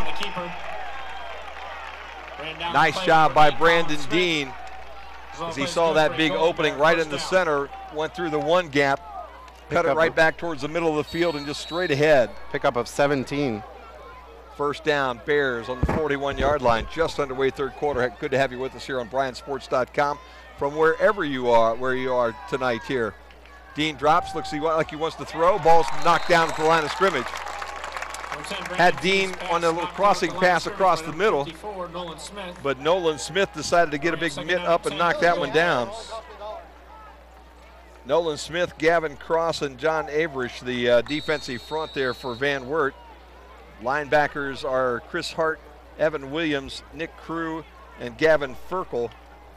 For the Bears, the offensive line of Whitler, Taylor, Stoller, Retcher, and Beck, and we hope that Zach Phillips will be back in and going. He kind of tweaked an ankle the other night. Ball handed off to Creek, and Creek gets a little bit of room off that right guard for a couple. Tackling the play by number 46, Ryan Stoller. It'll set up a third down now and about Short 8. Gain, third down and 9 for the Golden Bears. Stoller with the tackle. I don't think he got 2. I think he got 1. Yeah, they put the ball into 42. So you're right. It doesn't look like it was quite that, but they're giving him. The scoreboard gives him 1. The announcer gives him 2. So take your pick. How's that? Give him 1. Dean drops back on 3rd and 9. Looking to throw the ball down deep, and this one's overthrown. Derek Knisley down around the 30-yard line. He was open. He'd gotten past the defender, Keegan Hardman, but the ball was just a little too tall, and even Derek Knisley couldn't go out and get that one. But I've been impressed, too, with Brandon Dean's arm. He does have a very solid arm for not being the biggest guy out on that football field. Colin Smith will drop back. He's at the 25-yard line on the visitor's side. Oh, fake. Stoller's on our side, and the Bears going to fake it. Out across the 50 into Van Wert territory, and a late tackle by Stoller right in front of his bench as Jones advances the football down to the 40-yard line. And we'll tack another 15 on top of that. And the Bears are in business with the fake punt. They got some razzle-dazzle on that one, Jim. I'll let you take that one over. How's that, huh? We said maybe they're gonna wait and do those the little razzle-dazzle a little bit later in the season. And Christopher, you pulled it right out. They faked that one right away, and Josh Smith was all by himself coming out of that left side. He came up the left sideline. And Stoller, who was one of the potential receivers, came up and hogtied him after he was 3 yards out of bounds. So the Bears now with the ball on the 25-yard line. Creek to the right side. He's got room inside the 25 down to the 23-yard line, out around that right end. Tackling the play by number 4, Chandler Adams, and number 46, Ryan Stoller. Bears with a little momentum. Let's see if they can now turn that big 4th down play into some points and get back up on top on this Bryan Auto Depot scoreboard. Final, Wasion 31, Fairview 7. That looks like Wasion is going to be a force here this year, but I'm not sure how tough Fairview is. I think they were going to expected to have a bit of a down year. Dean will sweep right side. He's out around the end. He's up the sideline. 15. And then steps out of bounds right there at the 15. That will be enough for a first down. And the Bears are in the red zone with 9.5 to play here in the third quarter. Golden Bears starting to flex their muscles on the ground here. Damon Belts now checks in. He's the single back in the backfield. Brandon Dean fakes the jet sweep, and he'll try to get around the right corner, this time going nowhere. He'll get dropped in the backfield for a loss of about a yard, maybe 2. Andy Hammond, number 3, makes the tackle. Second down and 13 for the Golden Bears. Give him 3-yard loss. No, 2. And we'll call it 2. And I think our PA guy is off by about a yard. He must has what's bigger than a quadrifocal? You know, I don't know. I've got 4. He must have 5 lenses going here at the same time. He's been off about a yard every time. Belts, ball's on the ground. Van Wert's on top of it. Handoff went to Damon Belts. He was looking for an opening, and he never secured the ball. It fell to the ground right around the 18-yard line. And it looks like Chandler Adams, number 4, is the last guy off the pile with the football. So a Bears drive will turn into a turnover and give the ball back to Van Wert. And after a real nice session with a fourth down play, the Bears now give the ball back over to Van Wert and a little momentum there to Van Wert. And I'll tell you what, Bears were on the way to maybe taking a little bit of the wind out of the home team's sail with the score here. Good. Yeah, I think Damon Belts is going to get a chance to run that ball several more times, but the sophomore needs to secure the pigskin before he takes off upfield. Handoff goes to Tussing. He's got some room. He's across the 25. Tussing gets about 6 on that run. Both teams now look like they want to run this football just a little bit more as the game started to be played right off the tackles. Tussing and Smith in the backfield for Van Wert. Bears defensive front of Schinodecker, Hagman, and Miller. Then 5 linebackers right behind them. 2nd down and 4. Miller going to throw that quick little slant out to Stuller. Stuller has it, and he's ahead, breaks a tackle across the 30. Looked like he was going to go down right around the 29-yard line. Knisley had him wrapped up. He got loose at the very end and then was able to progress up across the 35, and now he is down on the ground, and I do believe this is probably, it looks, yeah, it is. It looks like a cramp. We have another one cramping pick up 25. The pickup is enough for a first down, and yeah, we got both of their guys. Nick Crew also standing back around the 31-yard line, working on the same problem. Looks like now he's down on the ground, and they're going to come out and work on a cramp on him too. Stoller is up, and he'll walk to the sideline. Crew is on the ground at the 29-yard line, and they're working on his cramp, and now both teams go to the sideline for some water and some chats. The Bears defense now needs to find a way to keep Van Wert from putting another touchdown on the scoreboard. 3 missed tackles in that play too, Jim. Had him behind the line of right at the line of scrimmage. Knisley looked like he had him pretty well locked up, which would have been a stop, as you said, for no gain. Another score here for you, an Edgerton update. 23-8, Edgerton on top, 10:30 left in the fourth quarter. Then he got past Knisley, and once he got past Knisley, he had some open room to advance up that field. And it sets up a first down now as the Bears come out and reset. Linebackers for the Bear in the second half: David Rummel, Ethan Retcher, Jake Kuba, Zach Dean, Drew Ridgway. As the Bears line up in that 3-5. Handoff right side, Tussing gets through for just a short gain of about a yard. Got through the hole, but somebody got his ankle. Give him the 31-yard line. Second down now and 9 as we're just under 8 minutes to play here in the third quarter. 36 there, Jim. I'm sorry, 36. 36-yard line. Add 5 to that, you bet. Second down and 9. Let's see if the Bears defense can do what Van Wert did, maybe cause a turnover and get the ball back. Cornerbacks for the Bears here, Paris Creek and Nate Rao, and the free safety Derek Knisley. Smith rolls, pitches to Tussing. Round the left end, he's got a little room close to the 40-yard line. They'll mark him down at the 39. It will set a third down now and about 6 as Zach Dean there to make the tackle. Bring up 3rd down and 6 for the Cougars. Both teams using that little pitch sweep. And the running games for both teams have started to get a little traction here in this third quarter.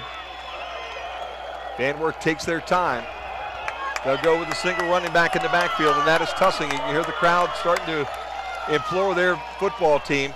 They got 2 receivers moving at the same time. There better be some laundry on the field right now, and there is. They had number 11, Jacob Kelly, coming towards me, and they had number 12, Nick Gutierrez, going the other way. Man, I don't know how they ever called a timeout with that one. 2 people moving. I'm not sure about that. Little hometown clock management there, I think, possibly, guys. That thing was moving at the same time. But the one thing, yeah, I don't know. That was a bang call by the officials to stop everything. But they had one flanker coming towards me, and he no more than took 3 steps, and the flanker right in front of us pulled back out and started running right at him. We have a good one in Napoleon right now. Defiance takes the lead, 30-28. Wow. 4:29 left in that one. It's 14-12 here with Van Wert on top. We're midway through this third quarter. And Van Wert with a very timely timeout, I guess we'll put it that way. Because instead it would have been 3rd down now and about 11. Instead it will be 3rd down and 6. Smith will come out. He'll have Tussing in the backfield with him. He has doubles to the top, doubles to the bottom. Bears 3 on the front and 5 linebackers now playing about 4 yards down the field. Now number 12 takes off a little bit early. So I'm not supposed to move? They didn't get the 5 yards on the last play, but Nick Gutierrez makes up for it now. Hey, the ball don't lie. He was 5 yards down the field before that ball was ever snapped. So now it's 3rd down and 11. Gutierrez and Hardman on our side. And up on the top it is Salcido, number 6. If it comes down to the last second, and it's Kelly. 6:49 on the clock. That shouldn't have started. There you go. See if they catch that. Kelly on the top. Tussing again, the only running back in the backfield, and he is now towards the left of Smith. Smith will roll that way towards the left. He wants to throw it down the field. Bears interception. Midfield. 40. It's Creek inside the 35, down to the 32-yard line. Harris Creek saw that one coming, stepped in front of the receiver in Van Wert territory, and then followed a couple of blockers down inside the 32-yard line to the 31. It's Bears football. Caught that ball right around the 49-yard line, so give him about a 17-yard return. Just on this side of the 50 where he caught that football. That would have been enough for a first down if the ball would have been completed, but Creek saw it coming and was there to pick it off. Dean now back in that pistol look. He's going to come right up the middle. He's got room. 25, 24-yard line. Brandon Dean on the keeper. Finding that lane right on the right side. Running behind Taylor and Kyle Stoller. Clock now at 6:19 in the 3rd quarter, and the Bears with their second opportunity as they drive deep into Van Wert territory. Ball gets handed to the second guy through. That's Lucas Grimm, and Grimm cuts off right tackle for a short gain. Tackle the play number 56, Gavin Cross. Grimm with about a yard. It's going to be 3rd down now and 2. 3rd down and 2 for the Golden Bears. Grimm now in the backfield with Brandon Dean. Single receiver to the top, doubles on the bottom. Brandon going to take his time, look over to Coach Klein. Klein making some adjustments. Van Wert crowding that line of scrimmage, but Dean will get a good push, and he'll have the first down as he moves the ball inside the 20 to the 19-yard line. Play number 17, Evan Williams. Van Wert had moved both their inside linebackers up into those gaps, but the offensive line of the Bears able to push them out of the way. Got number 52 slow to get up. Might be cramping here. Ethan Retcher, the senior left guard. Jet sweep, Creek, left side. Inside the 17, down to about the 16-yard line. Give him about 3. 7, Chris Hart. Gain of 3, 2nd down and 7 for the Golden Bears. And to tell you how tough a kid Zach Phillips is, Zach's been in on the last few plays here. If you saw his Facebook post the other day, that ankle was black and blue all over the place. He needed the ice bucket challenge for that foot. Dean going to throw, runs out of time. He gets knocked down back around the 25-yard line. Ethan Williams was able to get around the blocker. And just as Dean looked like he was going to load up and throw towards the end zone, Dean dropped him back around the 23-yard line.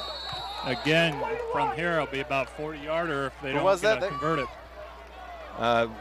Ethan Williams, 51. Bears now go empty look at the backfield. 3rd down and 14. They got trips to the top and doubles to the bottom. Flanker screen to Rao. Inside the 20, breaks a tackle inside the 15. He'll be close to the 12. That won't be enough for the first down, but it may be enough to try a field goal, and it looks like the field goal unit's on its way out to the football field. Brings up 4th down and 4 for the Golden Bears. 4th down and 4 from the 13-yard line. Ball on the right hash mark as Josh Jones will come in to try this field goal. Looks like it's going to be about a 28-yarder as the ball Nate Rao will hold will be placed right around that 18-yard line. Jones gets set.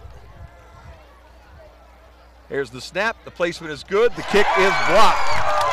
Ball was a little low, came right up the middle of the field, and pretty easy block. Not much of a kick that time by Josh. We've seen him do much better. That one came out low. Nobody even had to get their hands up.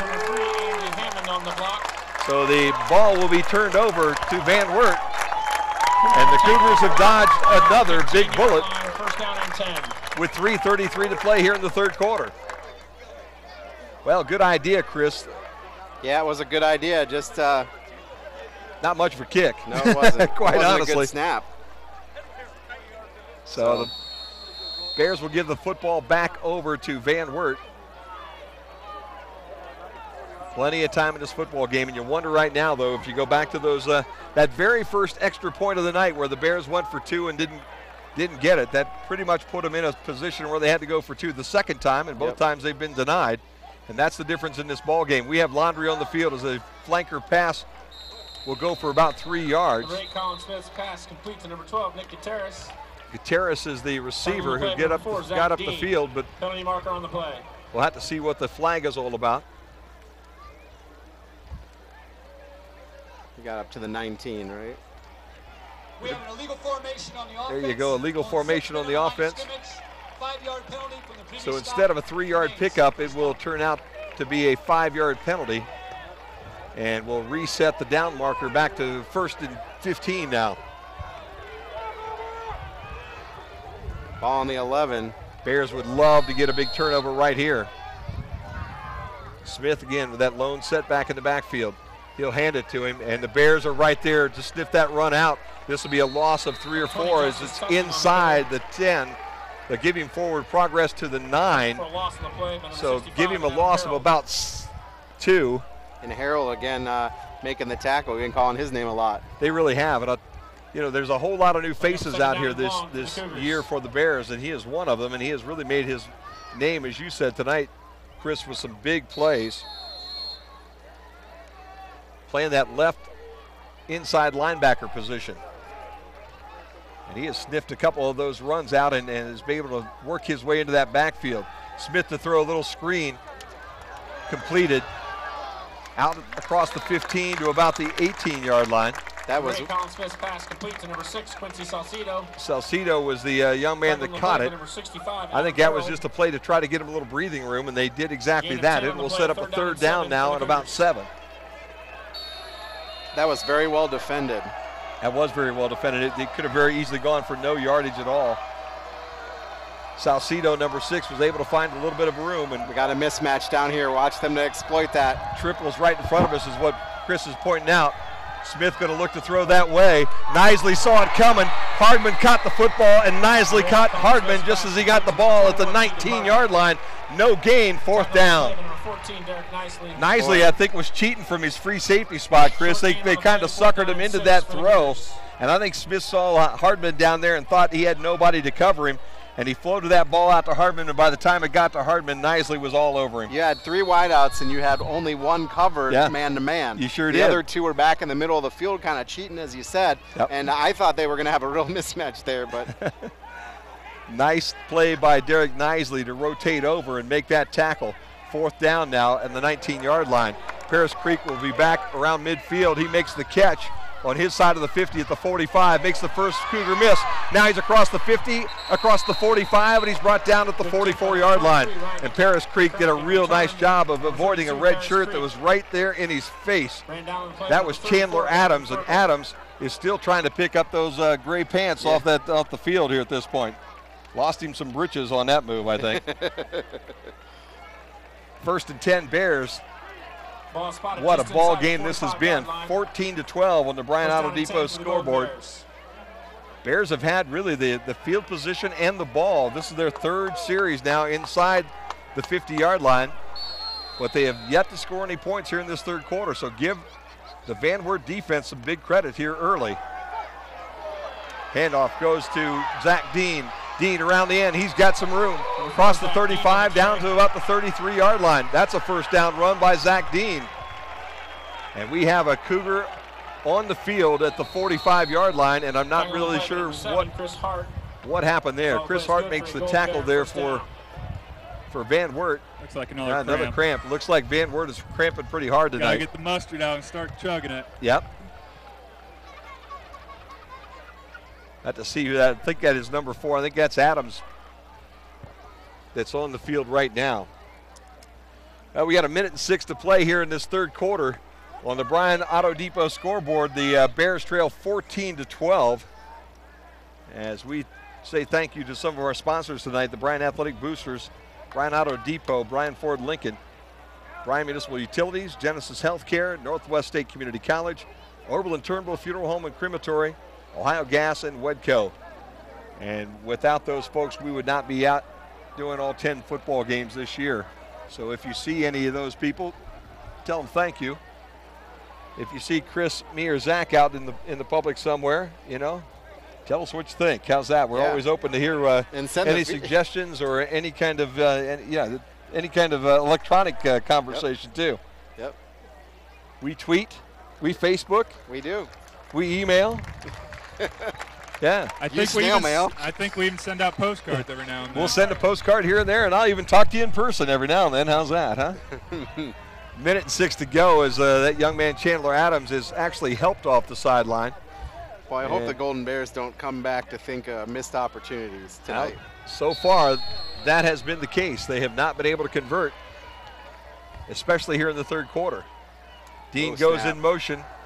Brandon going to throw it across the middle, and it's underthrown as he was shooting for Rao down around the 5-yard line. A little bit of a confusion there as the Dean brothers kind of met in the backfield for just a moment. And I think that threw the timing off for both those young men. Brandon immediately popped up and fired that ball down the field, and Rao had not really come open as he made that post pattern cut down around the 10-yard line.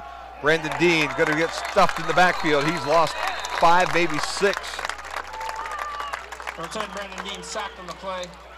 Sacked for a loss now of about 4, they're going to say, as he put that ball on the 34-yard line. Watch out for those Montpelier locomotives. 40-0 over Hilltop right now. Wow. That's crazy.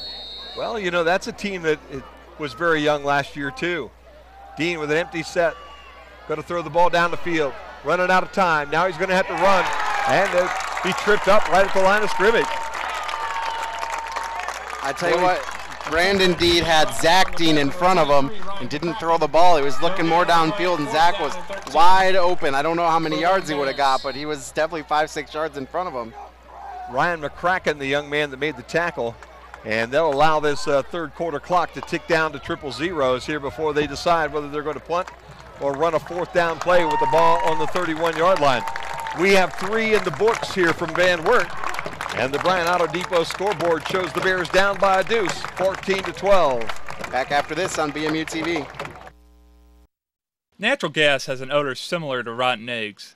If the odor is faint, it could be something simple, but don't take chances. Don't do anything that might create a spark. Leave the building immediately and call us. Trust your senses and be safe. The Ohio Gas Company, serving Northwest Ohio for over 100 years. Looking for career opportunities? They're closer than you think. Northwest State has more than 70 degree and certificate programs, so you can start on the path to a rewarding career or transfer your credits toward a bachelor's degree. Your future is knocking. What are you waiting for? Opportunities await at Northwest State Community College. Find out more at northweststate.edu. Force is getting ready to retire, so manufacturers in Williams County need good qualified replacements. Many of these jobs may help pay for your education. All of them offer good wages and a variety of benefits. If you or someone you know are interested in a manufacturing career, please visit our website, wedco.info. Check out our video and take a minute to fill out our online survey. You may win a prize, and you may find the career you've always wanted right here in your community.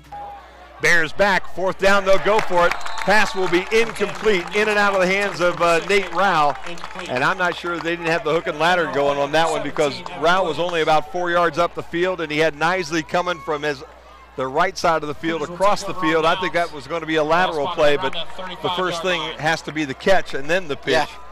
And Nate let that ball get through to his pads and hit the ground. So Bears will turn the football over. Ball will be placed on the 35-yard line. 1st and 10 now for Van Wert as we just start this fourth quarter. Okay, Cullen Smith, the quarterback. Justice Tussing has been his lone setback for most of the night. Smith will throw that flanker screen, and it's wide of Nick Crew. It will hit the ground out around the 35-yard line. It'll be 2nd and 10 now for Van Wert. They'll bring up 2nd down and 10 for the Cougars. Cougars offense really has been sluggish here in the second half. Bears offense has worked, but it stalled out before they could score any points. So the halftime score that we had, 14-12, remains here as we head into the fourth quarter. We've had several Cougars who have cramped up on us here tonight, so we'll see how that plays out as the night goes on. Still a little bit humid out here, but it's cooled down quite a bit. It's nice out. Smith will hand to Tussing. There's the reverse pitch. That goes to Crew. He's trying to get around the ball to the floor, and the Bears come up with it. I'll tell you what, Crew had the football. He just dropped it. I think he dropped it before any of the Bears ever even touched him. That was anticipation drop. Zach Dean was closing on him along with Drew Ridgewell, and the ball came loose, and they were able to fall on it. And that was, it appeared to be, a reverse that was really going nowhere, Chris, too, because the Bears had it pretty well sniffed out. He was just about to get back to the line of scrimmage when he put it on the ground. And the Bears now will have the football on the 34-yard line, 1st down and 10. So they pick up the football and an extra yard on the play as Creek goes in motion. They'll fake the ball to Creek. Brandon Dean keeps it, and he'll get maybe a yard. As it's 2nd down, they're going to say no gain, so it's 2nd down and 10. Finished off by number 23, Ryan the Kraken. No gain on the Bears have been in this spot 4 times already here in this second half, and they have yet to be able to capitalize with any kind of points, so that Van Wert defense has been very stingy inside the 30-yard line, Chris. They have. Belts in the backfield now with Dean, and they'll hand the ball to Belts. This time he puts both hands on it, lowers that head, and crosses the 30-yard line to the 20-yard line. He'll get about 4 yards. They'll say 3, so it's 3rd down now and 7 for the Bears as we're under the 11-minute mark. Bears put trips to the top. Creek, Saul, and Rao. Nisley to the bottom. They're going to throw the little pass to Creek. It's behind him and out of bounds. Had it set up, but Brandon Dean just threw the ball behind him and over his head. Penalty marker on the play. It's back in the secondary at the 24-yard line, and the Bears look like they are heading backwards, so we'll just have to see what the call is. 3rd down now. It was a 3rd down play, 3rd and 7. And they will accept the penalty. We have a dead ball. Personal foul, number 57 of the offense. It will be 15 yards. Kyle Stuller with a dead ball personal foul, which will cost them the down and cost them 15 yards. Put the ball back out on the 45-yard line, and the Bears will be forced to kick. 10.5 to play in the ball game. Both teams with some big mistakes at looks like they're bringing the house times. Here too, Jim. Only one guy back, and you can hear him yelling, "Watch the fake." I don't think they'll fake it this time. Jones kicks it, takes a bounce, rolls towards the 10, inside the 10, and the other end of the field now. Looks like it's at about the 10-yard line. In fact, where they down it. Take over 1st down and 10. We're on the opposite 20, so it's a little hard to see from where we are, but the ball will be placed right down at the 10-yard line. It will be 1st down and 10 now for Van Wert, as they have a 2-point lead with 10:25 to play in this football game. Pretty evenly matched football game tonight between these two teams. This the opening night, obviously non-conference for both these teams. They all get going next week. Tussing in the backfield again with Smith. They will fake the ball to Tussing, and Smith will go down after just a short gain. In fact, they're going to mark him down right at the line of scrimmage. Number 63, Hayden Hageman. Hageman has had a pretty good night tonight. Down and 11 for the Cougars. They're going to say he actually maybe lost just a little bit. And they'll make it 2nd down and 11. Again, we're on the other end of the field right now. It's kind of tough to see that 1 yard from where we are. Smith sets up right around the 5-yard line. Straight handoff to Tussing. He has a little bit of room. He's out across the 13 to about the 14-yard line before all the Bears are all over him. Looked like we had a late shove there at the end on Van Wert, but no luck on that. So give Van Wert about 4. Gain of 4 on the play, 3rd down and 6. Sets up a 3rd down and 6 with 9.5 to play in this ball game. Van Wert looks to the sideline. As we said, very deliberate team in offense. They take their time. They have trips to the home side. Now they're going to move Ryan Stoller to the other side. So they'll have 2 receivers on both sides. Tussing will be in the backfield along with Smith. 3rd down and a big 6. Smith looking to throw. Stays in the pocket. He's got his man, and it's going to be close. Nope, he dropped it. Ball was perfectly thrown. Went to Keegan Hardman, and Hardman let it get to the ground. Number 6, Nate Rao. 4th down and 6 for the Cougars. And with that, the Van Wert Cougars have a 4th down and 6 here on the 14-yard line. And they're going to give the ball back to the Golden Bears. As Paris Creek drops back to about midfield. Nice to see a big punt return right here. Gavin Saw is the short back at about 30. Punter's just inside the end zone. Good snap, good high, tall kick.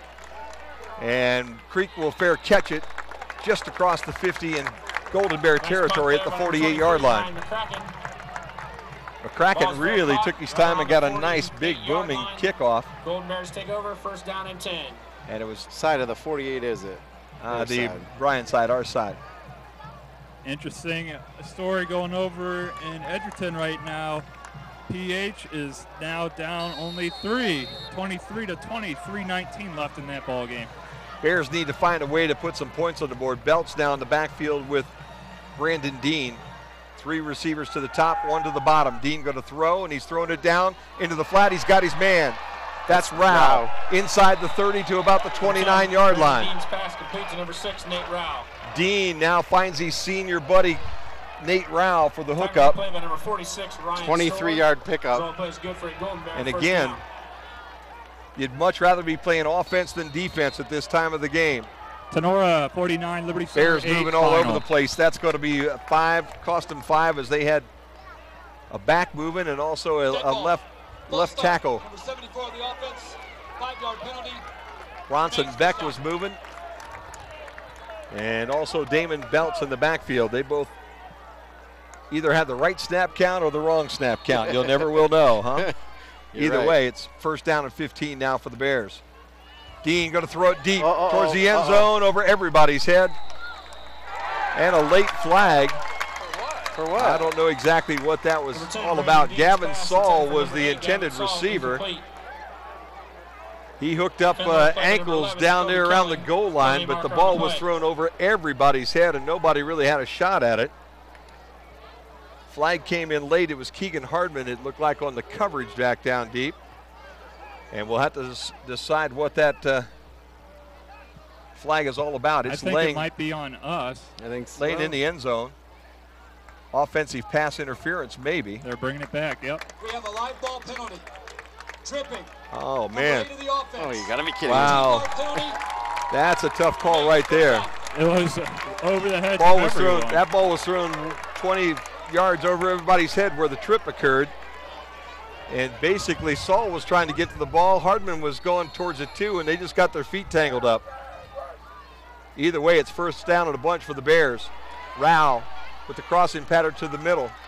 He's ahead into Van Wert territory again to the 45-yard line. That penalty took us actually back across the 50-yard line. Bring up second down and long. Second down and a mile. We've got to go all the way down to the 20-yard line. Second down now and 26 as the ball's on the 46-yard line. Dean again with Grimm in the backfield. Bad snap for Edgerton. PH recovers at the 12. Dean looking to throw. He's got his guy coming across the middle. That's Knisley. It's over his head and it's intercepted. And that was Hardman who was able to scoop it up off the grass down around the 24-yard line. Ball thrown a little too hard, a little too high. Derek Knisley had about half of what he needed for the first down and a little bit of room to run.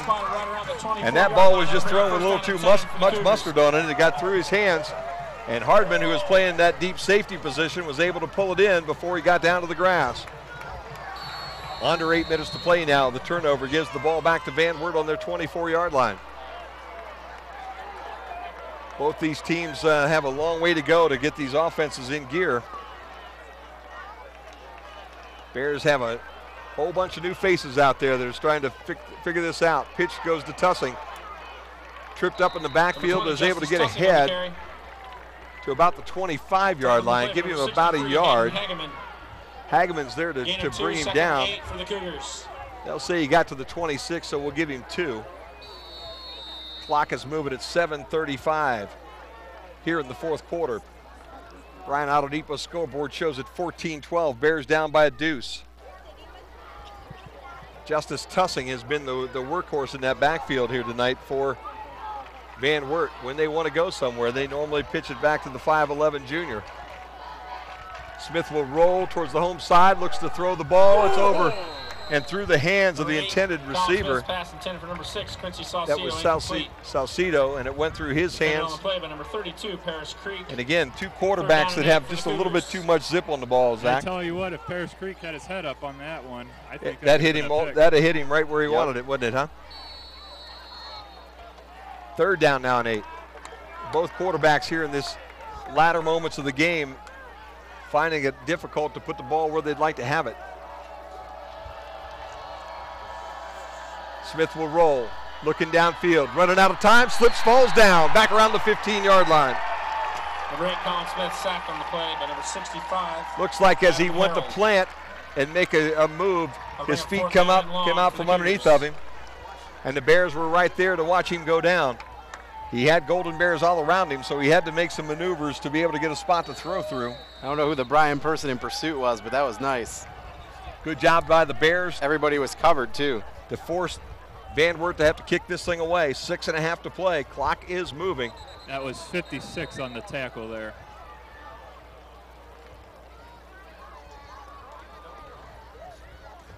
So the Bears about to get that football back. So 56 Jordan is Jordan Robb. Creek standing right at midfield. High snap. Here come the Bears. They didn't get it, but this ball is straight up in the air. It's going to hit at the 45 and take a Van Wert bounce back over the 50 down to the 46-yard line. And the balls that were bouncing the opposite way in the first half now started to bounce towards the home team as that ball hit around the 43, 44-yard line and then rolled about 10 yards into Bears territory. So the Golden Bears will have the football, first down and 10. They'll start it up at the 46-yard line. 39-yard punt officially. That thing looked like it went straight in the air when he kicked it. Yep. Just kept coming, kept coming. And we've seen a couple of his punts go backwards tonight. That one took a real nice roll and released.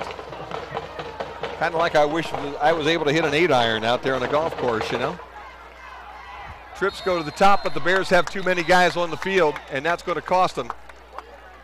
They had 12 guys, and they ran that 12th guy off the field, but by the time they ran him off there, everybody was already at the line of scrimmage. Substitution, 13 men in a huddle on the offense. 13 men in the huddle? Didn't have 13 out there, but we did have 12. I'll go along with that one. Is this Genoa all over again? Yeah. Yep, Genoa had 13 out there that one night in that ball game, but we definitely had 12. That sets up a first down and 15. Dean will roll to his left. He'll keep the football. He's got a little bit of an opening. He's back to the midfield. Got that 5 yards back pretty much. It'll be second down and 10. I'd say they'll give him probably 4 as it'll be just short of the 45-yard line. So it'll be second down, and I'm going to call it. I'm going to call it 11. I'm going to call it 11. They're saying 12. It's pretty darn close to 12. So, well, yeah, the way the official's standing over here, he's at the 44-yard line. Yeah. Even though the second down marker is at the 43. So that's okay. Dean will keep it again. Up the middle. He's got room. He's at the midfield. 10, so the Bears get about 4, and then they get about 5. It'll be third down and a workable 6.5 to 7. 3rd and 6 for the Golden Bears. Clock down to 5:24 and counting. Boy, this would be a big confidence boosters for the Bears if they could knock this one in and then hold Van Wert and sneak out of here with a win to open up this season tonight, Chris. It would be really nice. After really having difficulties. The ball well. They have moved the ball well. They just have not been able to score. Dean has time. Now he's running out of time. Now he's out of the pocket. He's at midfield. He's at the 45. He's inside the 45 to about the 43. And I think that's enough for the first down. Number 17, Evan Williams. Brandon Dean looked like he had forever. Who got the block down there, Chris? Did you notice the number? I think 64. I think 33 had a good block there, Chance too. Taylor got a good hit there, and Lucas Grimm. As Dean saw the pocket collapsing on him, he took off to the right side. Looked like he had some Van Wert players that were going to keep him short of that first down. A couple of big blocks. Dean squirts ahead. It's 1st and 10. Ball's on the 43-yard line. 4:50 to play in this ball game. Low snap. Hand off to Creek. Creek's got no room. In fact, he's going to lose a couple back to the 45-yard line. And I'll tell you what, that jet sweep is not a jet sweep anymore. Both these teams are gasping for air a little bit right now. That looked more like a Funderburg sweep right there. You know? Is there such a thing? Yeah, but it moves even slower than that one did. How's that? They'd have caught me 3 yards before they got him. Second down and 12. Uh-oh. Here comes pressure.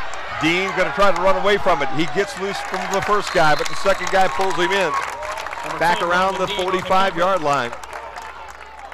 A late blitz by Van Wert. Hustled hustled Brandon Dean out of the pocket. And it brings up a third down now and 13 for the Golden Bears. Under 4 minutes to play in this football game. Both these teams are just absolutely gassed right now, Chris. This game is moving at a lot slower speed than what it moved early. Lucas Grimm, the lone running back in the backfield. Bears send 3 receivers out, 2 to the bottom, 1 to the top. Green will roll to the bottom, and he throws back across to Nisley. Nisley is wrapped up for a short gain, back down at about the 41-yard line.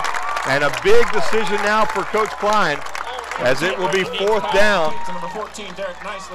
And they'll have about 8 yards to go. Smith with the tackle. Bears will leave the offense on the field right now because there's 3:11 and counting. Bears have 1 timeout left, and they're going to go for it on 4th down. 4th down and a long 8 for the Bears. Trips to the bottom of the field. Dean throws deep over Rao's head and out of bounds. So the magic that we saw the last 2 years for this football team may have run out here on this opening night at Van Wert, as they have had opportunity after opportunity after opportunity here in the second half, but have not been able to get that offense to click. So the ball goes down, on down to Van Wert, and will be placed on the 42-yard line, 1st down and 10 with 2:55 to play in this football game.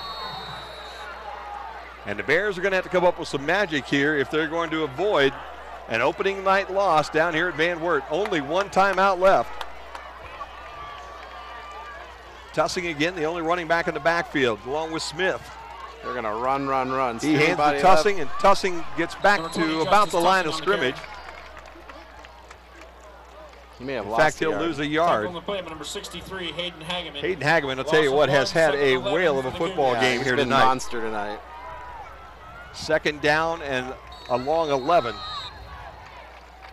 As Van Wert will take their time putting this ball into play. Clock down to 2:30. And it will be down around 2:20 by the time they have to snap it. 2:24. Smith again in that pistol look. And now we have a whistle, and the clock will stop as one official comes out to talk to another. Without the play clock here on the field, it's tough to see how much time is actually ticking off and where we are. That's the one nice thing I like about the addition up to the Golden Bear Stadium this year. We will have that one to be able to see what's going on. Here's the question: does this get to be a fresh 30 seconds? No, it will. It's going to have to stop wherever that was, and then we're going. I don't know what the discussion is, but they're now on the Van Wert sideline. The clock. I think they're resetting the clock. Yeah, there they are. They're going to put more time up on the official game clock. Oh, they're going to put timeouts left. There you go. Bears, I was wondering how we got down to 1. There are 2 timeouts now for the Golden Bears and 2 timeouts for Van Wert left in this ball game. Clock is stopped at 2 minutes and 20 seconds to play in the game. Let's see if they change that. They're talking upstairs. And where we are in the play clock right now, I don't know, but we have to be rather deep. Yeah. Game clock still stays at 2:20 as we go back out into the middle of the field, and we'll reset everything and go. See if we'll make an announcement here. Again, as you said, Chris, nice thing about the stadium here is they do have all the officials mic'd, and now they'll go over to the Bryan side and chat there for a second. And they'll wind everything up and get things ready to go. 2:20 to play, 2nd down and 11. Van Wert with the football. There's the whistle. Everything's about ready to start. Smith in the backfield. We got movement on the interior of that line. 79 stood right straight up and waved his arms for some reason, and that's going to cost Van Wert 5. False start, number 79 of the offense. 5-yard penalty, remains 2nd down. Ball goes back to the 35-yard line now. 2:19 to play. Only a second ticks off that clock. And those are precious seconds right now for the Golden Bears. And we have 3 timeouts now. I was wondering. Yeah, I didn't remember any timeouts that we've taken. But I had 3 on my scoring too. In the second half, and we were down to 1 there all of a sudden, but that's good. Bears with a full complement of timeouts if they can get Van Wert off the field here quickly. Smith and Tussing in the backfield. Fake the sweep. He's Smith got takes wide the ball open. around the right side. He's got about 3, maybe 4. He'll be dropped down at about the 39-yard line. Smith kept the football, went around the right end. It'll set up a 3rd down now at about 13, and the Bears will probably use one of those timeouts now. They will. So 3rd down now and 12 yards to go for the Van Wert Cougars. And we do have that right. That's at least a plus right now. We have the correct number of timeouts for both teams. 2:11 to play. We could take a quick timeout. Bryan Auto Depot scoreboard has the Bears down 14-12 here on BryanSports.com. Just announced by Ford Motor Company, 0% financing for 72 months on 2014 Ford vehicles, virtually every 2014. It includes Escape, Fusion, Focus, Fiesta, Mustang, Expedition, C-Max, Taurus. They're all on sale. You can save thousands in interest alone with 6 years, same as cash financing. Come out today to Bryan Ford Lincoln and drive one. If your water leaves residue, like scale from hard water minerals, you have problem water. Luckily, you also have the Culligan Man and this special offer. Rent a Culligan water softener for just $9.99 a month. Call for details.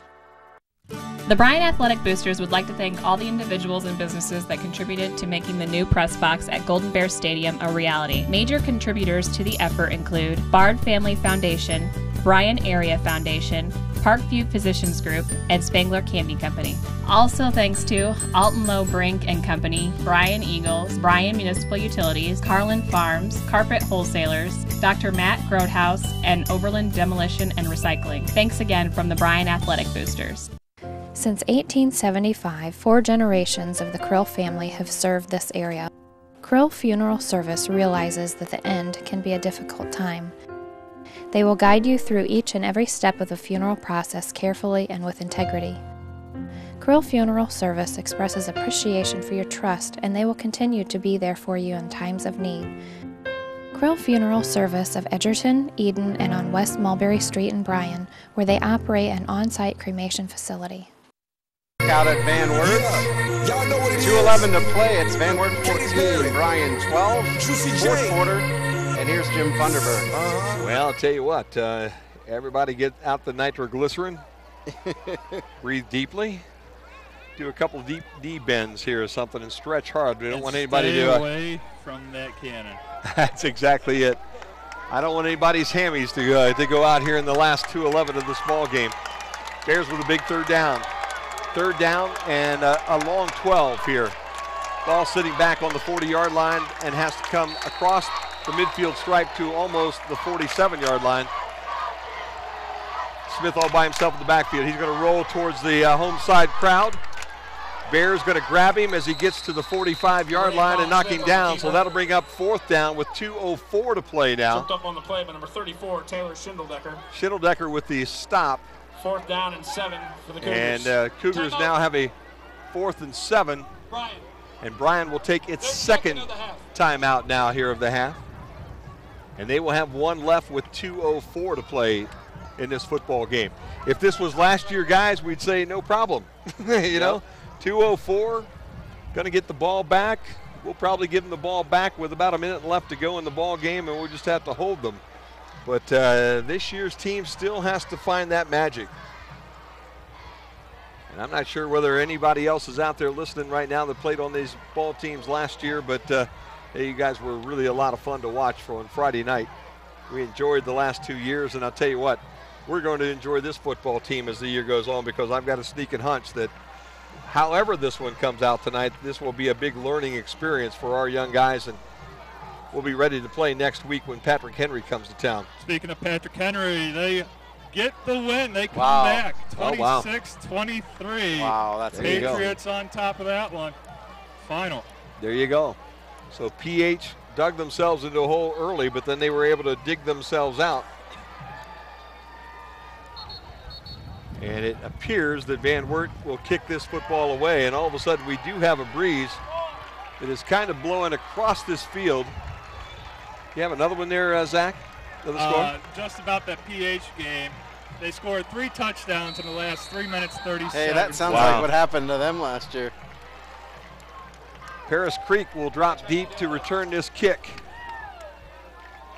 Back around the 21-yard line. Good snap, and the punt is away. It's a decent kick, but he's going to get a chance to return this one. Comes up to the 25, gets a block to the 30, 35, 37, 38, almost 40-yard line. Bears with some decent position, one timeout, and a $1:52 to play in this football game.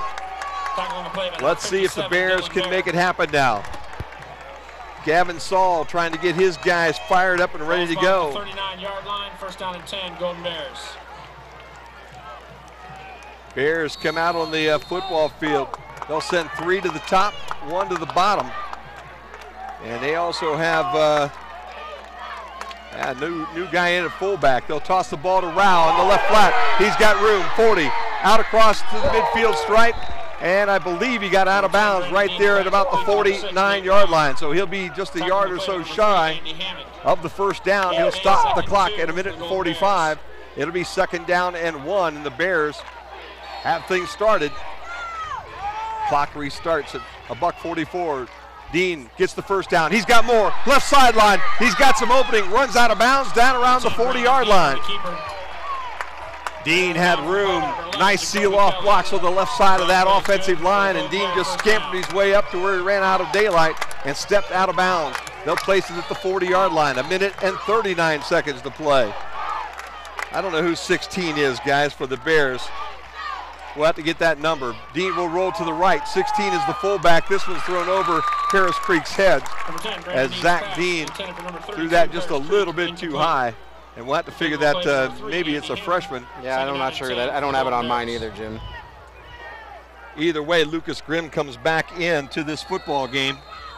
And the Bears will have it 2nd down and 10 with 1:28 and the clock stopped. They're on the 40-yard line of Van Wert. See if they can make this happen. Dean straight up the middle, breaks a tackle. He's across the 35. He's at the 34-yard line. Again, another little snap, Jim. 6 for Dean before Nolan Smith brings him down. 3rd down now and 4. 1:14 and counting. And now the Van Wert crowd stands up and tries to get their team fired up. Brandon Dean throws it across the middle. Nobody there.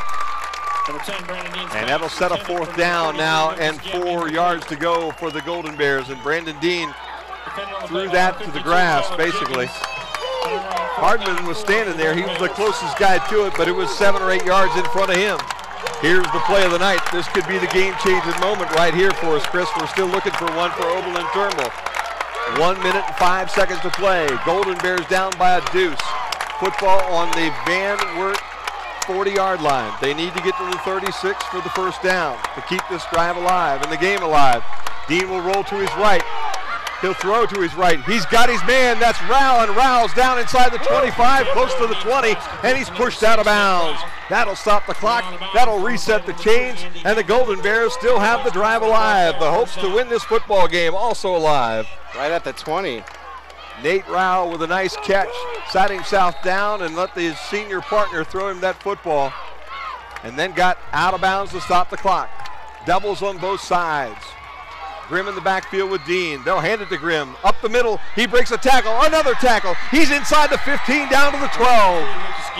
51 seconds and counting. Grimm gets 7 on the carry. Second down. Ball on the 12. 42, 41. Bears taking their time, setting things up. 36 seconds. Now they're at the line of scrimmage. Grimm and Dean in the backfield, triples to the top. Dean with the ball, he'll roll to the left. Looking to throw it in the corner. Going to keep it. Cuts back inside, he's close to the goal line. Let's see if he's there. Nope, he's close. 22 seconds. Dean down around the 1, maybe the 2-yard line. Couldn't find anybody open in the backfield. Back in the back of that end zone, so he scampered his way down inside the 5. They're going to say he's on the 3-yard line. Timeout, Golden Bears. That's their last one of the night. We'll keep it right here. 20 ticks left on the clock. Bears down by a deuce. Klein's got his guys on the sideline talking. He's got a fresh set of 4 from the 3-yard line. Only 20 seconds, though. But he's out of timeouts. Well, what more would you want, huh? You only need one play, right, Chris? Man, I've missed this the past 2 years. Wow. Yeah, you know, I'll tell you, this is where we're in the aerobic part of the evening right now. You know, we're starting to burn some calories right now. Chris and Zach and everybody here in the stands on both sides, everybody's standing up. This has been a good football game tonight. Yes, it has. You know, it really has been. Very evenly matched teams. Both teams have just played it as hard as they could play it tonight. And it's going to come down to probably the next 2 plays. Ball is on the left hash mark on the 3-yard line. Van Wert does have 2 timeouts, Jim. Bears have the football, first down and goal. I don't think we're going to give the ball back to Van Wert. Dean going to run left side. He's got room. He's in!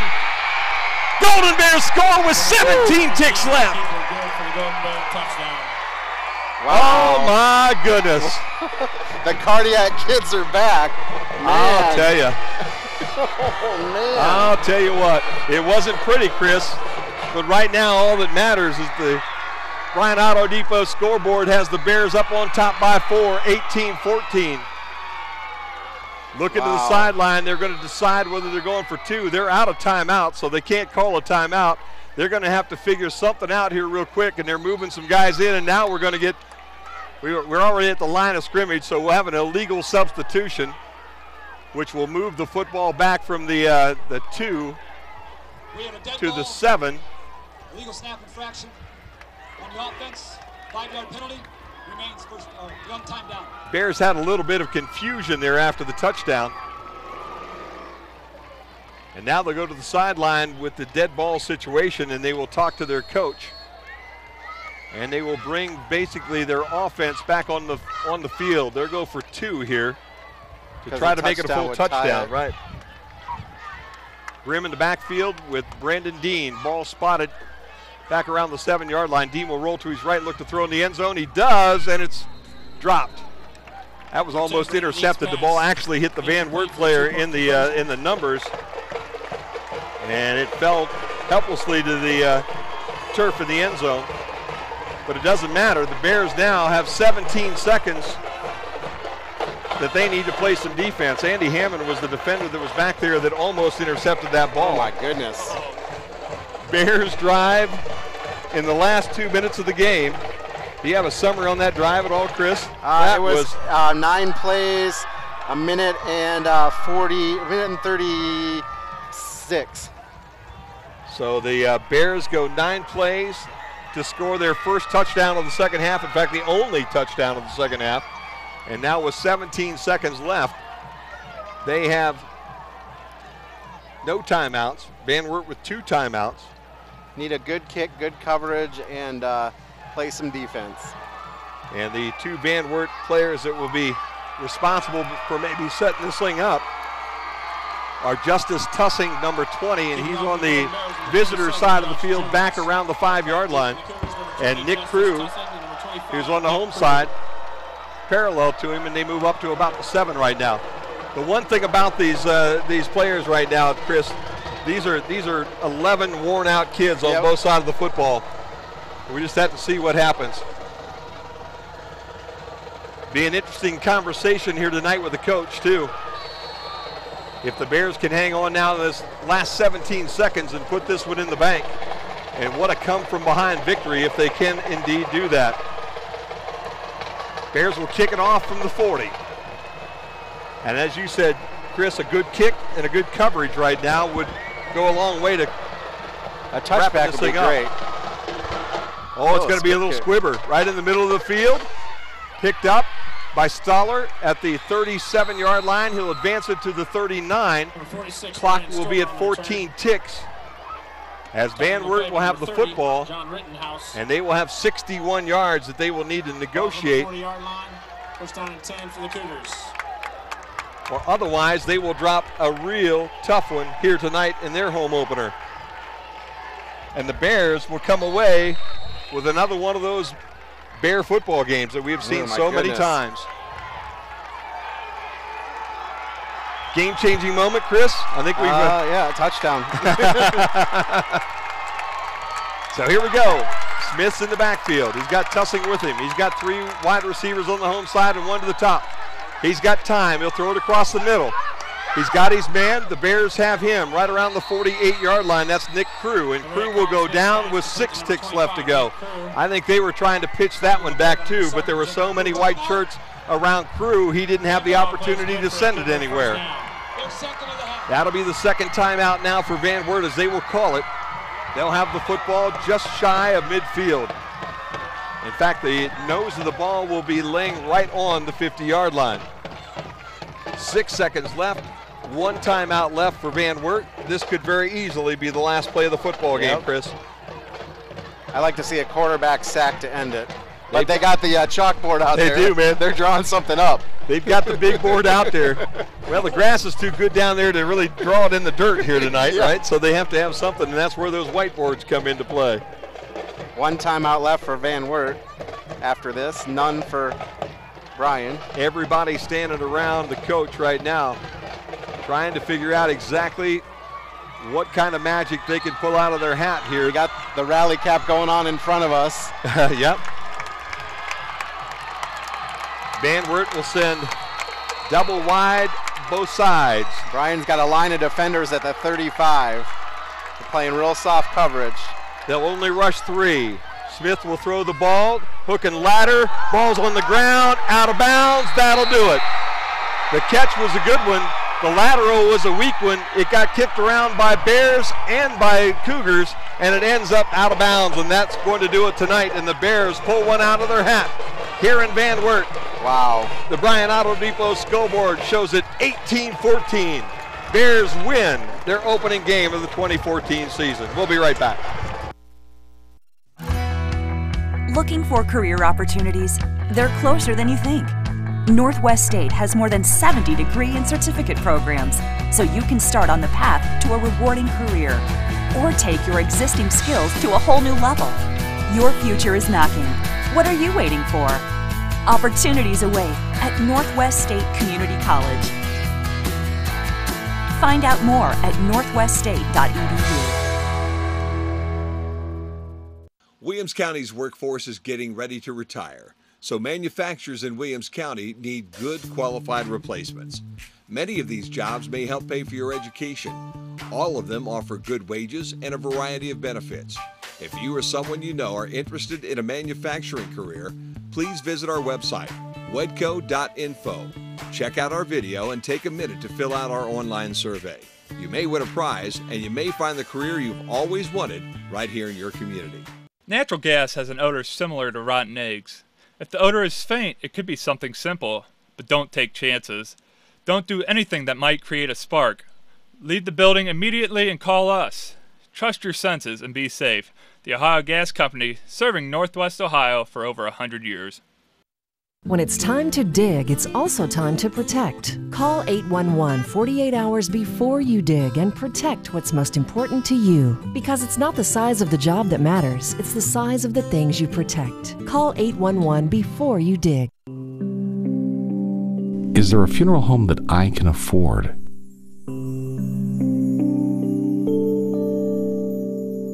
One that will respect my preferences?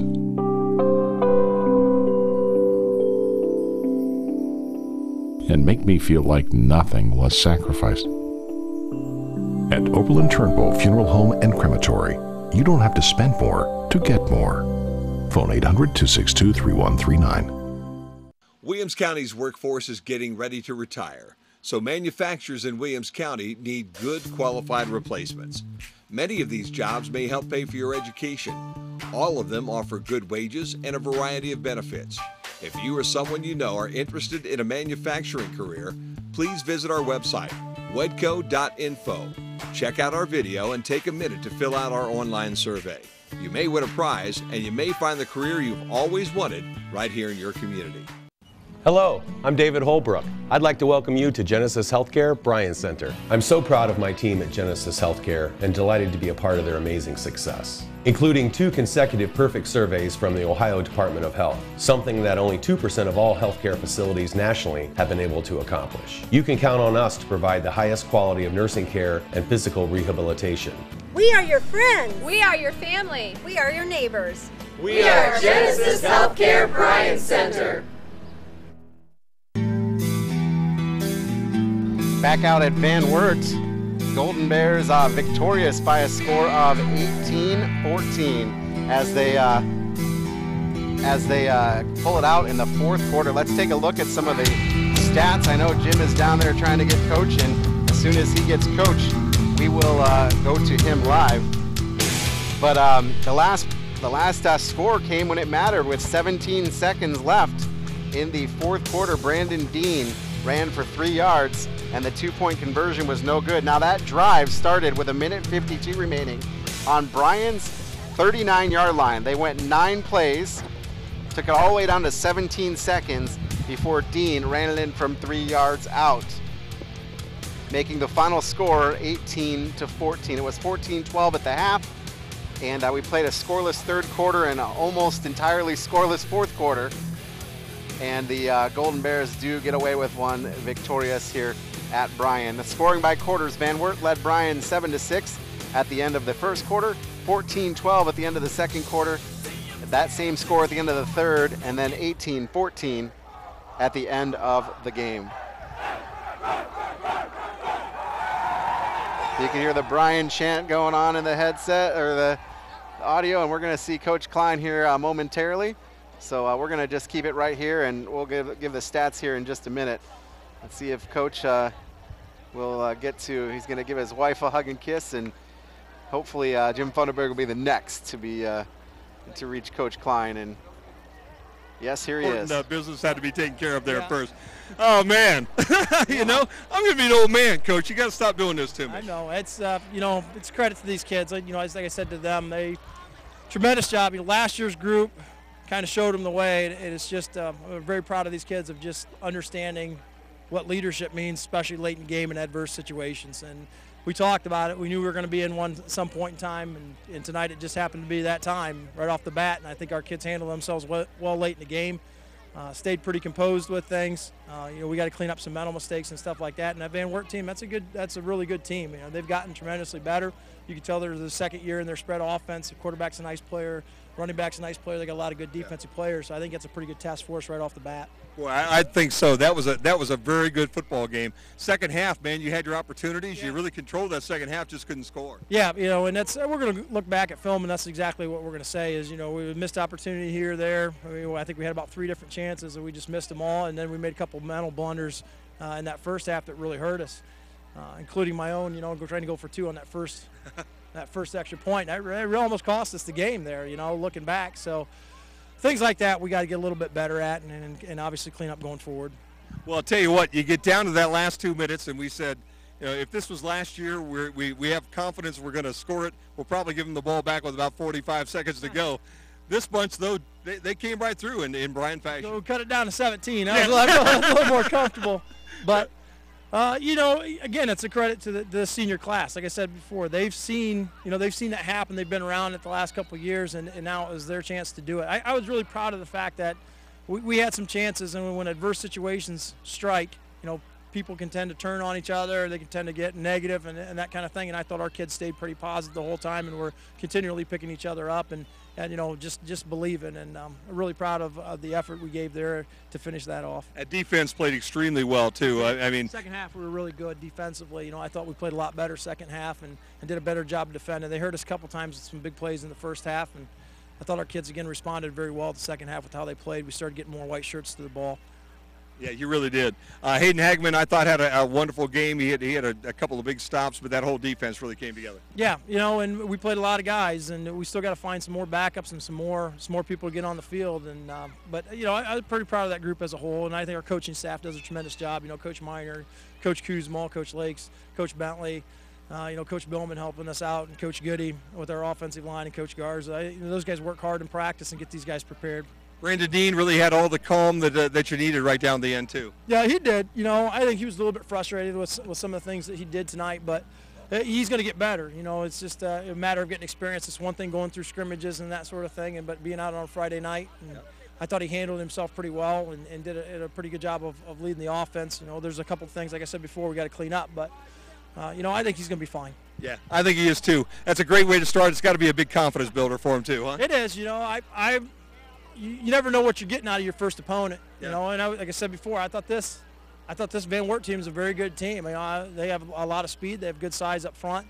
It was a good challenge for us right off the bat to see what we were made of. That's a very good ball team. They're going to win some games this year. I really believe that, and think that they're going to surprise some teams with how well they can execute and do things. I think so too. PH came back and actually won tonight, Coach. They scored 3 times in the fourth quarter, so you got your handful next week too. Yeah, Jim, you ask me all the time. I haven't thought about it. Yeah, I know. You know, new coach over there, so it's going to take a little more film study time to break some things down and see what they like to do and what their tendencies are. And I think you know what you're getting with PH is a team that's pretty physical, and they've got obviously a great tradition over there. When they had Bill and Joe's a part of that tradition, so I'm sure he's anxious to continue that tradition as well. Got to be a better way to start it though, to win tonight rather than that long bus ride home tonight after a tough loss. Yeah, you know, it's yeah, definitely it makes the ride a little bit easier. And you know, I think we were pretty fortunate tonight. I told the kids they need to go home and say their prayers tonight, because I think we had somebody helping us out a little bit and watching over us, and I feel lucky to be a part of this team. Well, it's good to get the first one under your belt. Coach will let you go, be with the team. Congratulations, and hey, only 9 more to go. Yeah, hopefully we get a couple in there I can relax a little bit. That one was pretty tense, I admit, but yeah, we get 9 more, so this thing's just getting started. Fantastic. Well, the Bears with a great win tonight. Another come from behind win, and another last second win for the Golden Bears here at Van Wert. We're going to get out of Eggers Stadium tonight with a victory, and they're late in that ball game. It didn't look like maybe that was going to happen, Chris. So what a great night. Coach really happy. The kids really happy. It's a good first step. Yes, it is, and we're going to take a look at some stats. First, we'll go for Bryan and Van Wert. Bryan had 308 yards of total offense. Van Wert with 215. Bryan ran 75 plays to Van Wert's 51. Bryan and Van Wert even with 4 yards of play. Passing, Dean was 13 for 30 with 2 touchdowns and an interception. Van Wert was 16 of 25 with 2 touchdowns, 2 interceptions. Bryan had 45 rushing attempts, and so did Van Wert had 26 rushing attempts. Bryan had 143 receiving yards, 170 receiving yards for Van Wert. Bryan was penalized 8 times for 60 yards. Van Wert also penalized 8 times for 75 yards. Bryan had a fumble and lost it. They also threw an interception. Van Wert lost 2 fumbles and threw an interception. Bryan punted 4 times for an average of 27. Van Wert punted 7 times for an average of 30. And the time of possession, Bryan had the ball for 23 minutes and 33 seconds. Van Wert 16 minutes and 27 seconds. Bryan had 18 first downs to Van Wert's 11. 11 of those first downs for Bryan came from the rush, 5 from the pass, 2 from penalty. Van Wert had 2 rushing, 7 passing, 2 for penalty. Bryan had 26% from third down. Van Wert 28% from third down. Fourth down, Bryan was 66%. Van Wert just 1 of 1. Again, Brandon Dean was 13 for 30 for 143 yards. Colin Smith, 16 of 25 for 170 yards. Each quarterback had 2 TDs and 2 interceptions. Leading rusher for Bryan was Brandon Dean, 95 yards on 29 attempts. Lucas Grimm had 27 yards on 6 attempts. Also got some rushing from Josh Jones, actually on that fake field goal of 18 yards. Zach Dean, a rush for 13 yards. 5 for Paris Creek for 8 yards. Rushing for Van Wert was led by Justice Tressing, who was 25 yards for 10 attempts. Colin Smith had 12 attempts for 10 yards. Stuller, 1 attempt for 6. Receiving for Bryan, Nate Rao was the workhorse, 9 receptions, 97 yards, averaging 10.8 and a touchdown. Derek Nisley, 4 receptions, 46 yards, averaging 11.5 and a touchdown. For Van Wert, Nicholas Crew, 4 receptions for 80 yards and a touchdown, and he had 20 yards per reception. Ryan Stoller, 6 receptions, 57 yards and a touchdown. Tussing was 3 receptions for 22 yards. Bryan defense, Derek Nisley and Hagen Hageman, some nice tackles tonight. Ryan McCracken and Ryan Stoller on the other side of the game. Josh Jones was 0 for 1 field goals.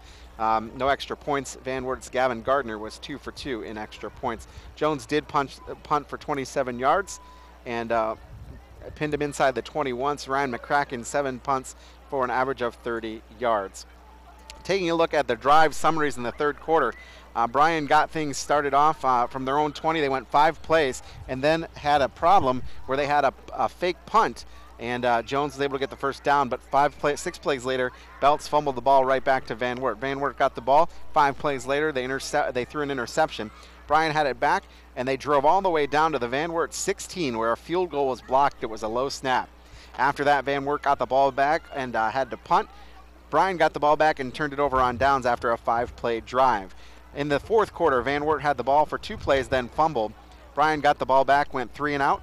Van Wert got the ball back, went 3 and out. Bryan got the ball back, intercepted, threw an interception. Van Wert got the ball back and punted. Bryan drove all the way down to Van Wert's 42, where they turned it over on downs. Then Van Wert got the ball back and had to punt. And finally, final drive for Bryan was a 9-play drive where they had a touchdown. They went all the way from their own 39, so it was a 61-yard drive, and they did it in about 1 minute and 30 seconds, and the point after was no good. Scoring plays tonight in the first quarter with 10 minutes remaining. Brandon Dean had a completed pass to Nate Rao for 20 yards and a touchdown. The 2-point conversion pass was no good. With 2:29 remaining in the first quarter, Van Wert, Colin Smith, pass completed to Nicholas Crew for 38 yards and a touchdown. The point after by Gardner was good. In the second quarter, with 8:55 remaining, Colin Smith, pass completed to Ryan Stuller for 17 yards, and the point after was good to make it 14-16. Then for Bryan, in the second quarter, Brandon Dean completed a pass to Nisley for 22 yards and a touchdown. Again, the 2-point no good. So that's where we were at halftime with 14-12. The only scoring play, we just read you all the different plays that happened in the second half, but the only scoring play that mattered with 17 seconds remaining in the fourth quarter, Brandon Dean with a 3-yard touchdown run after a 9-play drive, 61 yards, that took about 1 minute and 35 seconds. So there you have it. The Bears escape with an 18-14 win. Oh, my goodness, huh? Yeah. Coach pretty happy with everything that happened, it sounds like. Obviously, he made the comment that they were lucky to get out of here alive tonight, and I would agree with him, but doggone it, they just kept their cool. They kept at it, and they kept playing. And you know what? It was a great birthday, 25th birthday present there for Chet Dangler. He's looking at it as a victory that was there to celebrate number 25. So the number 1 fan here in Bryan gets a big win here on his birthday. Well, I'll tell you what, I guess the only thing we're left to do is thank our sponsors and get the heck out of here. Head back up towards Bryan here. I'm a little bit winded coming up all those steps. My aerobic exercise has to be picked up a little bit too. I've got things to work out as this year goes on too.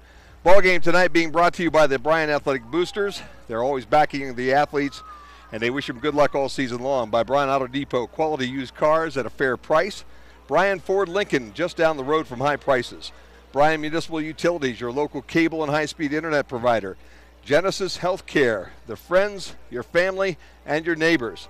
Northwest State Community College, helping you take that next step to a new job or a new career. Oberlin Turnbull Funeral Home and Crematory, all types of service for all types of people. Ohio Gas, celebrating 100 years of service to Northwest Ohio. And Wedco, discovering the local advantage and the power of connections. Well, I'll tell you, 18-14, it wasn't all that pretty, but it sure was pretty when it counted tonight, Chris. Yeah, you're exactly right. It was a good win, and it's nice to get out of here with that first victory under the belt and get to see what we've got to look forward to the rest of the year. It really is. Patrick Henry on the docket here next week, and as you heard the coach, he's not looking forward to that ball game right now. He's just going to hop on a bus and do a little celebrating, and that's what we're going to do as well. We'll be on the air next week at 6:45. Yeah, we go back to the 7 o'clock time frame, so we'll be on at 6:45 with the 7 o'clock kickoff next week at Golden Bear Stadium. For Chris Malenga, Zach Hazelin, and all our crew, I'm Jim Funderburg. Have a great weekend. We'll see you next Friday on BryanSports.com. And BMU TV Channel 3.